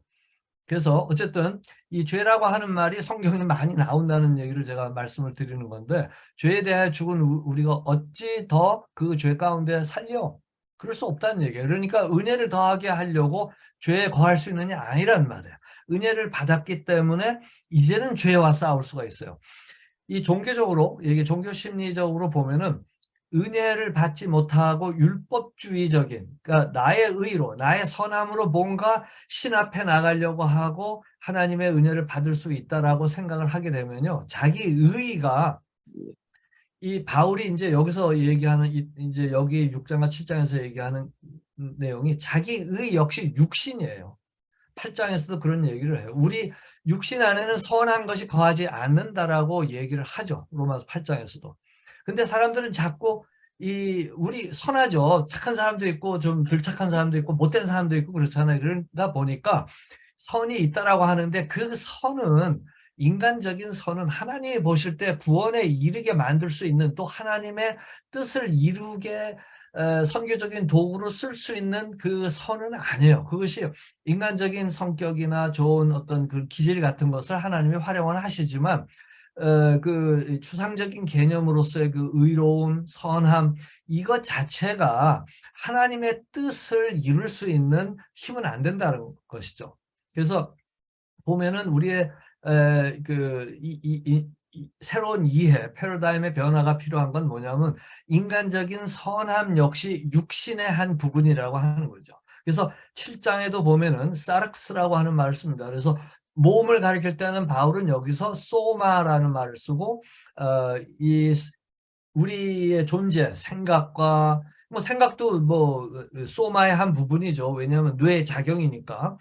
그래서 뇌가 하는 생각들, 우리의 몸, 그래서 이제 뇌의 명령을 받아서 움직이는 모든 것들, 느낌들, 호르몬 작용, 뭐 여러 가지 신체적인 인간의 생리적인 어떤 여러 부분들, 우리의 이 물리적으로 살아있는 모든 것들을 소마라고 한다면은 그 생각을 지배하는 그 우리가 주인이고자 하고 하나님을 거부하는 그 생각의 저 깊은 곳에 있는 그것을 중심으로 인간을 표현할 때 육신이라는 말로 한글은 번역이 됐는데 사르크스라는 말입니다. 그래서 소마, 몸을 그냥 객관적으로 가리키는 말은 소마라고 하고 사르크스라는 말을 쓰는데 이제 그 제 강의 안에도 제가 정리를 해놨습니다만 이따가 이제 나중에 좀 보겠습니다만 이 사르스 때문에 이 몸이 의의 병기로 들어지지를 못할 때가 많아요. 그래서 이 소마가 있고 사르스가 있고 그 다음에 뭐가 있느냐면은 푸뉴마 그저 푸뉴마니까 뭐죠? 영이죠. 우리 안에 이제 새로운 생명은 그 푸뉴마예요. 이 영이 생겼기 때문에 영과 이 사르스, 푸뉴마와 사르스 사이에 이 전쟁이 일어나는데 이 전쟁이 어디서 일어나느냐? 우리 안에서 일어나요. 소마 안에서 일어나요. 그래서 이 종교는 사르스를 의지하는데 우리는 사르스를 의지하는 것이 아니라 뭡니까? 우리는 이 뉴마인데 뉴마는 뭐예요? 푸뉴마는 영인데 이 영은 바로 뭐냐면 성령께 의지된 그런 존재입니다. 우리의 정체성이 바로 여기 있다라고 하는 것입니다. 그래서 아무리 종교성이 강하다 할지라도 이 성령 안에서의 자기 정체성이 있지 아니하면은 엄격한 의미에서 회심이 일어났다고 뭐 회심이 일어났지만 사실 깨닫지 못해서 그럴 수는 있고 미성숙한 어떤 영적으로 미성숙한 상태일 수 있는데 이제 자칫 잘못하면 아직 회심이 일어나지 않았을 수도 있는 뭐 그러한 부분도 우리가 생각해 볼 수가 있는 거죠. 그래서 회심이 일어나면은 어디를 의존해야 되느냐, 삶의 방향성이 성령에게로 이제 바뀌어지는 것을 우리가 보게 되는 거죠. 그래서 이 성령으로 가는 우리의 정체성을 로마서 6장에서는 세례라는 말로 표현을 합니다. 여기 이제 보면 3절 무릇 그리스도 예수와 합하여 세례를 받은 우리는 그의 죽으심과 합하여 세례를 받은 줄 알지 못하느냐. 뭐 침례로도 번역을 하고 이제 우리는 이제 세례로 번역을 해서 쓰는데 이 세례는 그래서 연합이라는 개념입니다. 이게 그 당시에 팔레스타인의 이방 종교에서도 이 세례, 물로 뭐 세례도 주고 지금 종교들을 보면은 물을 사용하지 않는 그 종교 의식이 없어요. 뭐 힌두교도 그렇고 이슬람도 그렇고 물이 굉장히 중요합니다. 뭐 인간에게 물은 뭐 너무도 중요한 거. 그리고 물에 여러 가지 종교적인 상징 의미들을 부여해 오고 있죠. 그래서 그 당시에 그런 그 베프티즘, 그런 세례 의식 같은 것들이 있었는데 그 저기 세례 요한도 예수님의 이 세례가 아니지만 회개를 위한 어떤 그런 이제 요단강에서 세례를 주었고 그 다음에 이제 성령의 그 엄청난 은혜와 성령의 강림 이런 것들을 표현할 때 성령 세례라고 하는 말로도 표현을 하는데 이 6장에서 이 세례의 개념은 연합, 유닛, 뭐죠? 유니언, 연합되는 것을 가리키는 말입니다. 그래서 무릇 그리스도 예수와 합하여 세례를 받았다. 그러므로 우리는 예수 그리스도와 함께 죽었고 그다음에 함께 부활한 존재다. 우리의 정체성을 얘기하고 있습니다. 그래서 더 이상 우리의 육신을 의지하지 않는다. 그때 육신을 의지하지 않는다 할 때 그 육신은 육신이 추구하는 선함도 있어요. 육신은 선을 추구해서 자기 의를 세우려고 하죠. 종교적으로 얘기를 하면은. 그러나 더 이상 육신의 선함을 의지하지 않는 그러한 새로운 존재가 되었다는 것이죠. 그래서 하나님 앞에서 항상 겸손하게 살려고 하는 영의 의지가 형성이 되는 거죠. 회심한 이후에는. 그래서 이 영의 의지가 생긴, 그리고 거기에 생각을 맞추려고 하고 그것을 갖고 기도하려고 하는 그런 노력들이 일어나는데, 이게 소마, 우리의 한 이 인격체 안에서 일어나기 때문에 때로는 이게 헷갈려요. 이게 영의 생각인지 육의 생각인지. 근데 영의 생각의 특징을 이제 로마서 6장, 7장 쭉 이렇게 읽어보시면 알겠지만, 욕심이 많아. 그래서 보면은 저기 육의 생각이라는 거 하나 예를 들면은, 내가 잘하고 싶다라고 하는 것이, 잘해야죠. 우리가 잘해야죠. 그런데 잘하고 싶다는 거 저 속에 육의 생각이 슬쩍 들어오게 되면은, 그래서 내가 1등하고, 내가 기도도 더 많이 하고 싶고, 내가 더 남보다 더 사역도 많이 하고 싶고, 내가 더 많이 그냥 하나님께 영광을 돌리고 싶고, 내가 그래서 하나님을 위해서 하는데도 내가 사실은 나를 위해서 하는 경우가 있어요. 그건 사르스죠. 그거는 육신의 정력인 거죠. 그런데 그것에 스스로 속는 거예요. 그런데 나중에 이제 은혜를 받고 하나님 앞에 딱 이제 또 하게 되면은 그 영이 아는 거죠. 영이 사르스 때문에 눌리는 거예요. 눌려가지고 힘든데 본인은 막 하는데 나중에 이 사르스도 지친단 말이에요. 소마가 지쳐버리면은, 몸이 지쳐버리면은, 그때 이제 사르스가 힘을 못 냈을 때 영이 다시 살아나면은, 내가 지금 다 욕심이었구나. 하나님 죄송합니다. 그러고서 이제 나아가기도 하죠. 뭐 이제 우리가 늘 경험하는 그런 어떤 이제 부분들인데, 그 원리를 6장, 7장에서 보여주고 있습니다. 이제 저희가 이 회심한 사람들, 이제 저 같은 경우는 이슬람 배경에서 회심한 사람들 제자도 이렇게 하고 하다 보면은, 막 열심히 있고 뭘 하고 막 그냥 인정받고 막 하려고 하는 그 전에 있었던, 이전에 종교에서 가졌던 그 인정, 보통 뭐 종교를 막론하고 인간이 그렇습니다. 보면 인정받고 싶은 거는 뭐 누구에게나 다 있는 거죠. 그러다 보니까 종교적으로 영적으로 인정받으려고 하는 것에서 늘 눌려있던 사람들이 이제 하나님의 은혜를 이제 경험하게 되니까 하나님의 은혜도 받고 인정도 받고 했는데, 그게 이제 연장선으로 하나님의 사람들, 즉 뭐 사역자나 뭐 이렇게 뭐 목회자들이나 이런 사람들에게도 이제 인정을 받으려고 뭐 하다 보니까 또 교회 안에서 좀 분란이 일어나고 또 행동하는 것이 다르고 그래가지고 어려운 일들이 좀 생겨요. 근데 이제 이전의 종교의 배경을 잘 이해를 못하는 분들이 이제 교회 안에서, 그 특히 뭐 아프리카 교회뿐만 아니라 다른 데도 많이 그렇습니다만, 그 뭐 지난번에 이슬람에 대해서 이제 강의를 드렸습니다만, 거기에서 갖는 종교성 또는 그분들이 추구하는 영성이 굉장히 그 뭐 좀 다른 부분들이 많거든요. 그러다 보니까 갈등이 일어나고, 이 사람은 아직 회심하지 않은 것 같고 뭐 하다 보니까 뭐 어떤 사람은 이제 교회 안에도 좀 센 사람들이 있잖아요. 그러니까 막 말을 좀 세게 해요. 너는 아직 뭐 회심 안 했어. 너는 생명이 없어. 너는 여기 you don't belong here. 뭐 이런 말을 하다 보니까 돌아가는 경우가 굉장히 많습니다.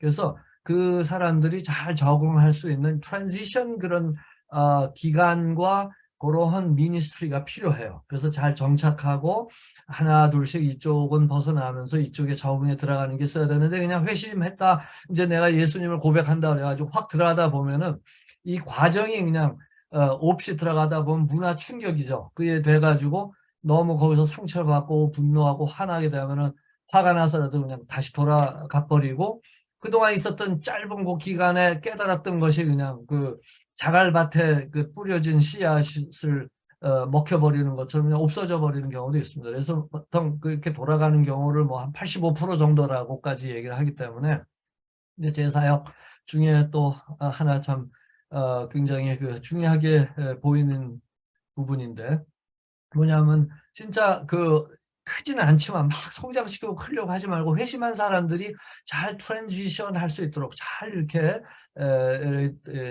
이 공동체 안에 들어올 수 있는 그 기간과 그러한 그 문화적 환경을, 신앙적인 환경을 만들어주는 것이 굉장히 중요하다고 보입니다. 어쨌든 그렇게 해서 이제 이렇게 회심해서 돌아오는 그 과정, 그것이 이제 그 세례 이후에 있는 건데, 어, 그 우리의 정체성, 다시 이제 우리의 정체성 말씀을 드리도록 하겠습니다. 근데 지금 11시인데 총장님, 제가 뭐 내용은 네네네. 많고 그러다 보니까 막 그냥 네. 따발총처럼 막 갔는데 지금 쉬어야 되는 시간 아닙니까? 예. 아니, 조금 더 하셔도 돼요. 네. 한, 예, 그러면 이- 시간을 좀 몇 한, 시까지라고 얘기를 좀 한 주시죠. 제가 20분만 더 하시고 조금 쉬시고. 예. 예, 몇 분요? 20분 더 하세요. 아, 예, 예. 예, 예. 알겠습니다. 예, 제가 그 자꾸 까먹어가지고 자꾸 여쭤봤습니다. 그래서 6장에 보면은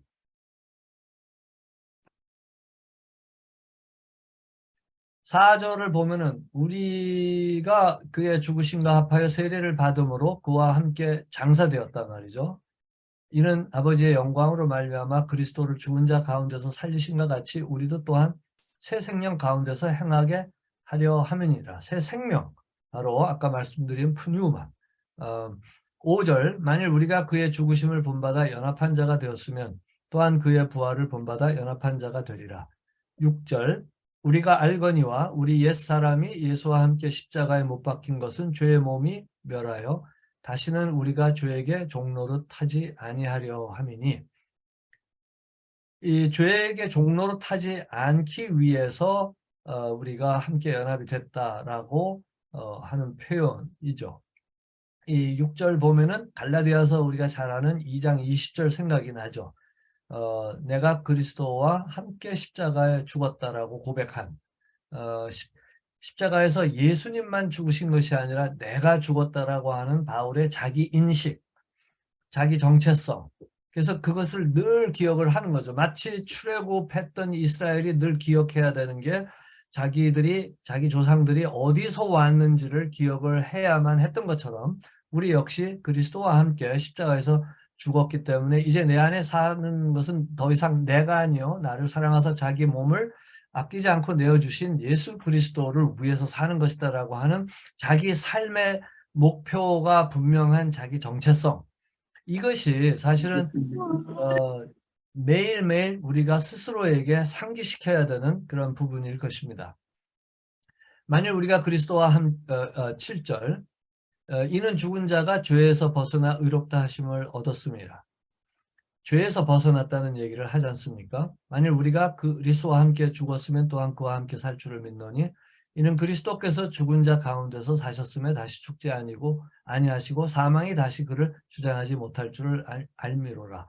그의 죽으심은 죄에 대하여 단번에 죽으시며 그의 살으심은 하나님께 대하여 살으심이니 11절이 이와 같이 너희도 너희 자신을 죄에 대하여는 죽은 자요 그리스도 예수 안에서 하나님에 대하여는 산 자로 너무 여길지어다. 초췌해가지고 가려면 안 될 것 같아. 여길지어다라고 하는 말은 다음에 에, 누가 음소거를 안 하셨네.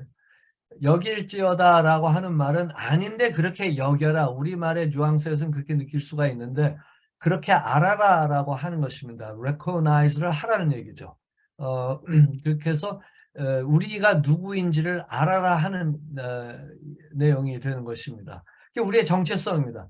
그래서 칭의를 얘기하고 이제 우리가 하나님과 화평을 누리고 있다 쭉 얘기하면서 6장에서는 결론적으로 우리의 존재가 바로 하나님 예수 그리스도와 연합함으로 말미암아 어마어마한 얘기 아니겠습니까? 하나님 여호와 하나님 성자 하나님과 우리가 연합된 자라고 하는 것이 이건 뭐 다른 종교에서는 찾아볼 수 없는 내용입니다.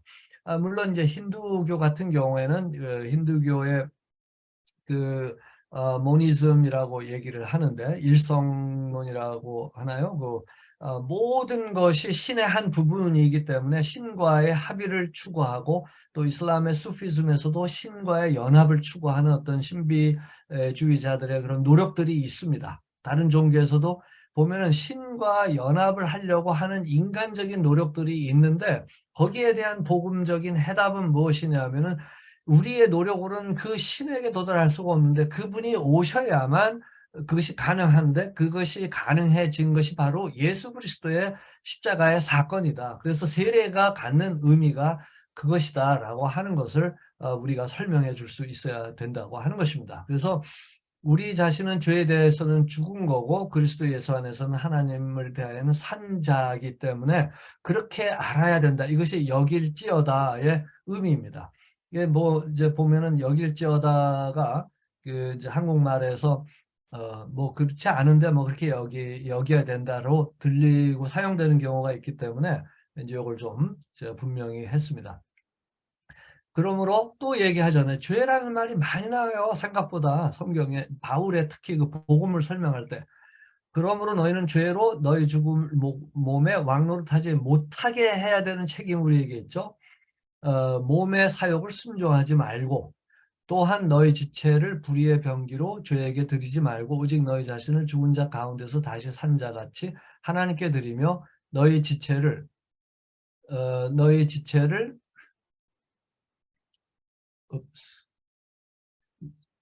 그러니까 우리의 몸이에요. 소마의 모든 것을 의의 병기로 하나님께 드리라. 그래서 이제 무기 또는 병기라는 말로 지금 표현이 되어 있지 않습니까? 그게 뭐냐면은 간접적으로 우리가 알 수 있는 게 아까 말씀드린 것처럼 우리의 몸 안에 이 복음의 진리를 살려고 하는 영과 아직도 이 복음을 거부하고 이 영적으로 살지 않고 자기가 주인 돼서 왕노릇하려고 하는 그 사르스, 그 육신, 이거 사이에 전쟁이 있다는 거죠. 그래서 병기로 드리라는 얘기는 싸우라는 얘기죠. 그래서 하나님께 드리고 지체를 우리의 몸을 하나님께 이제 의의 병기, 의로운 병기로 드려야 된다라고 하는 것을 강조하는 건데, 그러면 이제 영적인 전쟁이 있죠. 이 부분에 대해서 이제 로마서 7장에서 더 얘기를 하고 있습니다. 그러므로 죄가 너를 주관치 못하리니 이는 너희가 법 아래 있지 아니하고 은혜 아래 있음이니라. 이게 우리의 이제 정체성이라는 것이죠. 그 창세기에 저는 창세기 3장에 인간이 타락한 이후에 여호와 하나님께서 인간들을 찾으시면서 아담에게 물어보시죠. Where are you? 아담아, 네가 어디 있느냐? 어디 있느냐? Where are you? 하고 뭐 술래잡기처럼 뭐 몰라서 찾는 것이 아니죠. 하나님 뭐 아시는데 어떻게 된 거야? What happened to you? 어떻게 된 거야? 너는 내 안에 있어야 되는데 왜 바깥에 있는 거야? 하는 질문과 다르지 않은 거죠. 거기에 대한 답이 여기 나오는 것입니다. 이제는 Where are you? 우리가 어디 있느냐? Now we are under your grace, Lord. 이제는 우리가 주님, 하나님, 아버지의 은혜 아래 있습니다. 더 이상 죄 아래, 율법 아래 있지 않습니다. 율법 아래 있다는 얘기는 무슨 말이냐면은 법이라고 하는 말, 이제 여기서 율법을 가리키는 말인데, 법 아래 있다라고 하는 말은 일종의 수고입니다. 법을 지켜야, 율법을 지켜야 살 수 있는, 그래서 히브리서에서 강조했던 것처럼 매번 제사장이 가서 이 동물을 잡고 제사를 드려서 용서를 받는 어떤 그런 것을 반복하는, 그거 역시 은혜 아래 있는 것이지만 그것을 통할 매일 그 의식을, 리추얼을 통해서 하나님 앞에 나갈 수 있는 그것이 이제 예수 그리스도의 오심에 대한 예표이지만 그 행위 자체 이제 더 이상 그 종교적인 행위 자체가 더 이상 필요 없어. 왜냐하면은 그리스도께서 단번에 제사장일 뿐만 아니라 제물이 돼서 우리의 죄를 속량하셨기 때문에 그 무르기 있잖아요. 그 보아스가 했던 것처럼 그 빚을 갚지 못한 것을 대신 다 갚아준 그 atonement, 그것이 이제 redemption이라고 말씀을 드렸는데 구속이라고 하는 말, 그것이 이루어졌기 때문에 이제 그 법이 필요 없는 거예요. 그리고 이것을 그리스도께서 다 이루어 주셨기 때문에 100%, 100%다 이루어 주셨기 때문에 은혜 아래 있는 거예요. 이게 우리의 정체성이에요. 그러므로 정체성 아래 있는 사람답게 살라라고 하는 것을 강조를 하는 것입니다. 그래서 15절에서 다시 한번 또 오해를 하지 않도록 이 수신자들에게 또 한 번 더 설명을 합니다. 왜냐하면 인간의 마음이라는 게 너무 종교주의적이고 율법주의적인 성향이 우리의 육신 안에 있기 때문에 육신은 그 특징이 자기의 의를 좋아하고 자기 의를 의지하고 자기의 선함을 자랑하려고 하고 자기를 주장하고 자기를 사랑해요. 아주 건강하지 않은 방식으로 자기를 사랑해요. 보면 이제 심리학이라든지 이제 정신과에서도 그런 결과 때문에 심리 치료도 하고 이제 뭐 상담도 받고 하는 내용들이 많이 나오잖아요. 사람들의 문제가 단순히 그 육신적인 질병의 문제만이 아니라 이게 다 정신적인 세계하고 연결되는 거 아니겠습니까? 자, 그래서 우리가 은혜 아래 있는데 우리의 또 육신적인 마음은 또 요거를 이렇게 좀 남용할 수 있는 가능성이 있죠. 그래서 그런즉 어찌하리요? 우리가 율법 아래 있지 아니하고 은혜 아래 있으니 또 죄를 지으리요? 그럴 수 없네요. 앞에서 얘기했는데 또 얘기하잖아요. 그러니까 사람들은 이 은혜 아래 있다, 나 이제 죄 져도 되겠네, 이런 생각을 한다는 얘기죠. 사탄이 또 와서 이렇게 꼬이는 생각을 또 주입할 수가 있겠죠. 에이, 하고 싶은 거예요. 이거 딱 한 번만, 뭐 이런 마음이 드는 거예요. 한 번만 더 하지 뭐. 아, 이게 근데 양심은 아는 거예요. 이제 거듭난 양심은 이게 이렇게 하면 안 되는데, 근데 자꾸 이쪽이 몸이 가는 거죠. 그럴 수 없다 말이죠. 너희 자신을 종으로 들여 누구에게 순종하든지 그 순종을 받는 자의 종이 되는 줄을 알지 못하느냐. 똑같은 얘기를 다시 한번 바울은 반복하고 있습니다. 그래서 쭉 얘기하면서 17절에도 본래 죄의 종이었는데 죄의 종살이 한 거죠. 이제 요한복음 8장 32절에서도 진리를 알지니 진리가 너희를 자유케 하리라. 자유. 어디서부터 자유입니까? 죄의 종으로부터. 애굽의 종살이가 하나의 상징적인 예표처럼 보이지 않습니까? 죄의 종으로부터 붙들려 있는 건데 여기서부터 우리가 어떻게 됐다고요? 이제 은혜로 분리가 된 겁니다. 그것이 이제 로마서 7장에서 이제 얘기를 하게 됩니다. 그래서 죄에게서 해방돼 의에게 종이 되었느니라. 육신이 연약함으로 이때 육신이 이제 사르크스입니다. 내가 사람의 예대로 말하노니 전에 너희가 너희 지체를 부정과 불법에 들여 불법에 이른 것 같이 이제는 너희 지체를 의에게 종으로 들여 거룩함에 이르라. 이제 성화의 내용을 얘기를 하는 거죠. 너희가 죄의 종이 되었을 때는 의에 대하여 자유하였는데 그때 무슨 열매를 얻었느냐? 그 일을 이제는 부끄러워하지 않느냐? 그 끝은 사망인데 그러나 이제는 but now 그러나 이제는 but now 이제는 너희가 죄에게서 해방되고 하나님께 종이 되어 거룩함에 이르는 열매를 얻었으니 그게 뭐예요? 그 마지막 영생이에요. 그러니까 그 마지막이 영생이라는 얘기는 이미 영생에 들어와서 그 끝을 계속 끝까지 영원히 사는 것을 이야기하고 있습니다. 그러면서 다시 한번 결론적으로 이것을 요약해 줍니다. 죄의 싹은 사망이요 하나님의 은사, 즉 은혜죠. 그 은사는 은혜의 선물을 가리키는 말인데 그리스도 예수 우리 주 안에 있는 영생이라는 말, 생명이다라고 요약을 해주고 있습니다.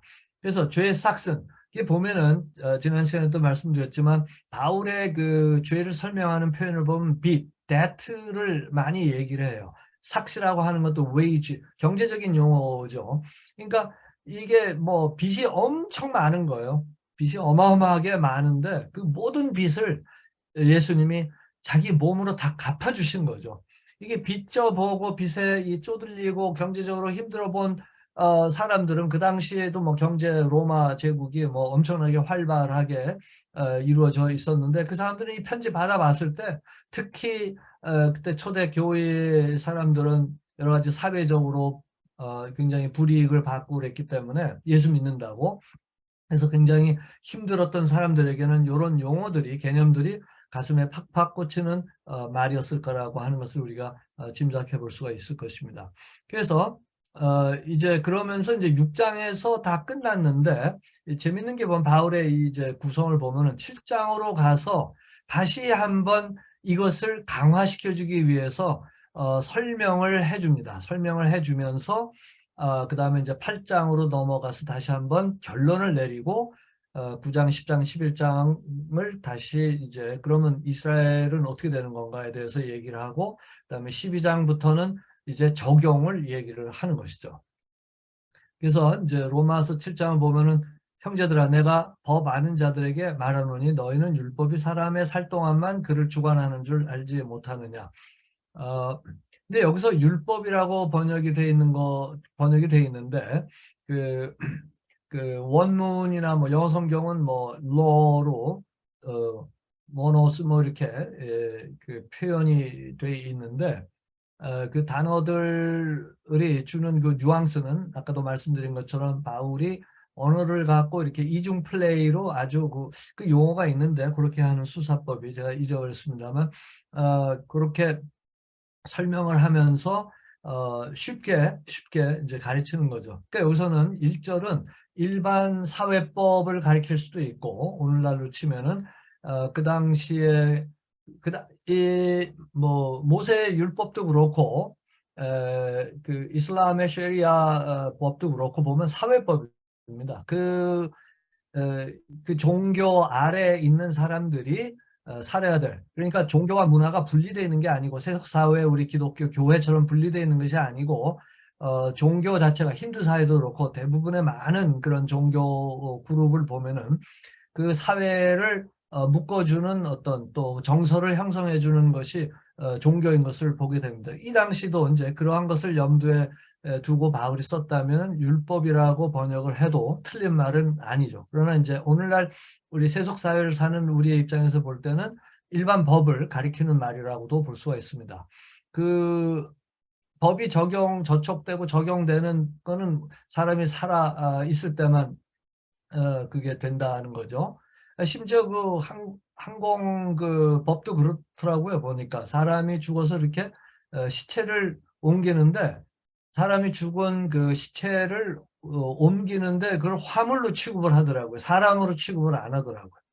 그래서 그 우리 그 친구들이 이제 미국에서 소천해가지고 우리 아프리카 친구들이 이렇게 이제 비행기로 오는데 화물로 이렇게 취급이 돼서 들어오는 것을 보면서 아이고 세상에 그렇구나 이제 그런 생각을 했습니다. 죽어도 그 죽은 사람 시체지만 뭐 우리에게는 사람으로 우리의 사랑하는 이제 가족이고 그런데 일반 법은 그렇더라고요. 그래서 여기도 보면 살아있는 동안만 그 법이 적용이 되는 거죠. 그러면서 예를 드는 것이 일종의 이혼법을 예를 듭니다. 남편이 있는 여인이 남편 생전에는 법으로 그에게 매인받거나 그 사람이 이제 죽으면 남편이 죽으면 그 법에서 벗어나서 그 남편 생전에 다른 남자에게 가면은 그는 음부다 하고 이제 비난을 받죠. 남편이 죽은 다음에는 그 법에서 자유돼서 결혼할 수 있다는 얘기. 다른 남자에게 가도 음부가 되지 않는다는 얘기죠. 이 얘기는 굉장히 참 흥미로운 예를 드는 건데 율법에 대해서 죽었기 때문에 이제 새로운 남편에게 갈 수가 있다 이거예요. 그 율법이 죽은 거예요, 남편이. 우리에게는. 그래서 우리가 시집을 갔는데 그 신랑이 누구냐 하면 예수 그리스도 은혜라고 하는 것이죠. 그러므로 내 형제들아 너희도 그리스도의 몸으로 말미암아 율법에 대하여 죽임을 당하였으니 이는 다르니 곧 죽은 자 가운데서 살아나신 이에게 가서 우리로 하나님을 위하여 열매를 맺히게 하려 함이니라. 우리가 육신에 있을 때에는 율법으로 말미암는 죄의 정욕이 우리 지체 중에 역사하여 우리로 사망을 위하여 열매를 맺게 하였더니 쉽게 얘기하면은 육신 사르스는 아무리 선해도 결국은 죽음으로 끝난다는 거예요. 우리의 율법의 선함을 우리의 힘으로 해서 하나님께 인정을 받아서 구원을 받아보겠다. 이게 이제 종교적인 특징이거든요. 그래서 이제 제가 종교학을 이렇게 또 가르치고 또 연구하면서 종교의 특징들을 복음의 입장에서 보면은 종교의 특징들은 그 종교들이 다르고 역사적 배경과 또 그걸 시작한 파운더들이 다 다르지만 특징은 뭐냐면 인간의 선함을 의지하는 거예요. 인간의 의를 의지해서 그들이 정의하고 규정한 구원이라고 하는 거기에 도달하려고 하는 거예요. 근데 우리는 그렇지 않습니다. 우리는 구원받은 다음에 지금 바울이 계속 얘기하는 것처럼 의의 열매를 맺는 거예요. 우리는 열매를 맺는 거지 도달하는 것이 아니라고 하는 것입니다. 그래서 저는 그렇게 얘기를 하죠. 이제 선교를 얘기할 때 선교는 사람에게 가는 선교다. 뭐 당연하죠. 그런데 가끔 이제 여러 가지 이제 사역을 하다 보면 사람을 잊어버리고 그냥 일에 빠지는 경우가 많기 때문에 조심해야 되는 부분인데 또 하나는 결국 사람의 내면으로 깊이 들어가다 보면은 아까 말씀드린 것처럼 인간이 지금까지 믿고 있는 것들이 있어요. 인간이 지금까지 믿고 있는 세계관, 그들이 중요하게 여기는 가치들, 이런 것들이 복음을 깨닫게 되면은 깨지게 돼 있습니다. 그 중에 하나가, 굉장히 중요한 하나가 뭐냐면, 인간들은 자기 선을 의지하고 선을 믿는다는 거죠. 그래서 굉장히 자기 그 선함과 자기의 의, 이런 것들이 이제 회심하고 개종한 뒤에 인정받지 않게 되면은 굉장히 뭐 불편할 수도 있고, 또 교회도 자꾸 사람들이 어떤 그 인정, 그러니까 우리가 서로 이제 격려해주고 인정하고 하는 것 중요한데, 우리 각자는 하나님 앞에서 각자 우리가 다른 사람을 격려해주고 인정해주고 하는 사랑을 타인에게 베풀면서, 동시에 우리 개개인 자신들은 하나님 앞에서 나는 무익한 종입니다 하는 그런 그 정체성을 가져야 되는 필요가 있는 거죠. 그래야지 연합이 계속되고 화평하고 그러지 않겠습니까? 근데 이 상대방에게 당신이 무익한 종이요 뭐 이런다면 이게 기분 나쁘고 이제 서로 이제 갈등이 야기되는 거죠. 그래서 여기는 이제 그 7장에서는 인간이 회심한 뒤에, 요게 이제 7장에 대해서도 학자들마다 이 의견들이 좀 달라요. 근데 제가 아는 대부분의 이 로마서나 신학자들의 이 주경을 보면, 코멘터리를 보면은, 바울이 지금 이 얘기를 하고 있는 거는 회심한 이후에 자기의 예를 들고 있다 한 쪽에 제가 표를 던지고 저도 그렇게 이해를 합니다. 어떤 분들은 굉장히 신학에서도 유명한 더글러스 무 박사님 같은 경우에는 바울이 지금 7장에서는 회심하기 이전에 자기를 얘기하는 거다라고 주장을 하시는데, 먼저 거기에 대해서는 우리가 이제 반론을 피는 거죠. 그거는 우리가 동의하지 않고, 이 회심한 이후에, 왜냐하면 이 흐름 자체가 지금 회심한 이후에 자기 정체성과, 6장에서는 자기 정체성을 얘기하면서 7장에서는 그 자기 정체성의 내면에 일어나는 일을 얘기하고 있으면서 8장에서는 종합적으로 이제 결론을 내리고 있기 때문에 저 7장이 회심하기 이전의 이야기로 돌아갔다라고 보기는 어렵습니다. 그래서 이제 그 부분을 계속해서 말씀을 드리도록 하겠습니다. 그러면 이제 잠시 쉬었다가 뒷부분을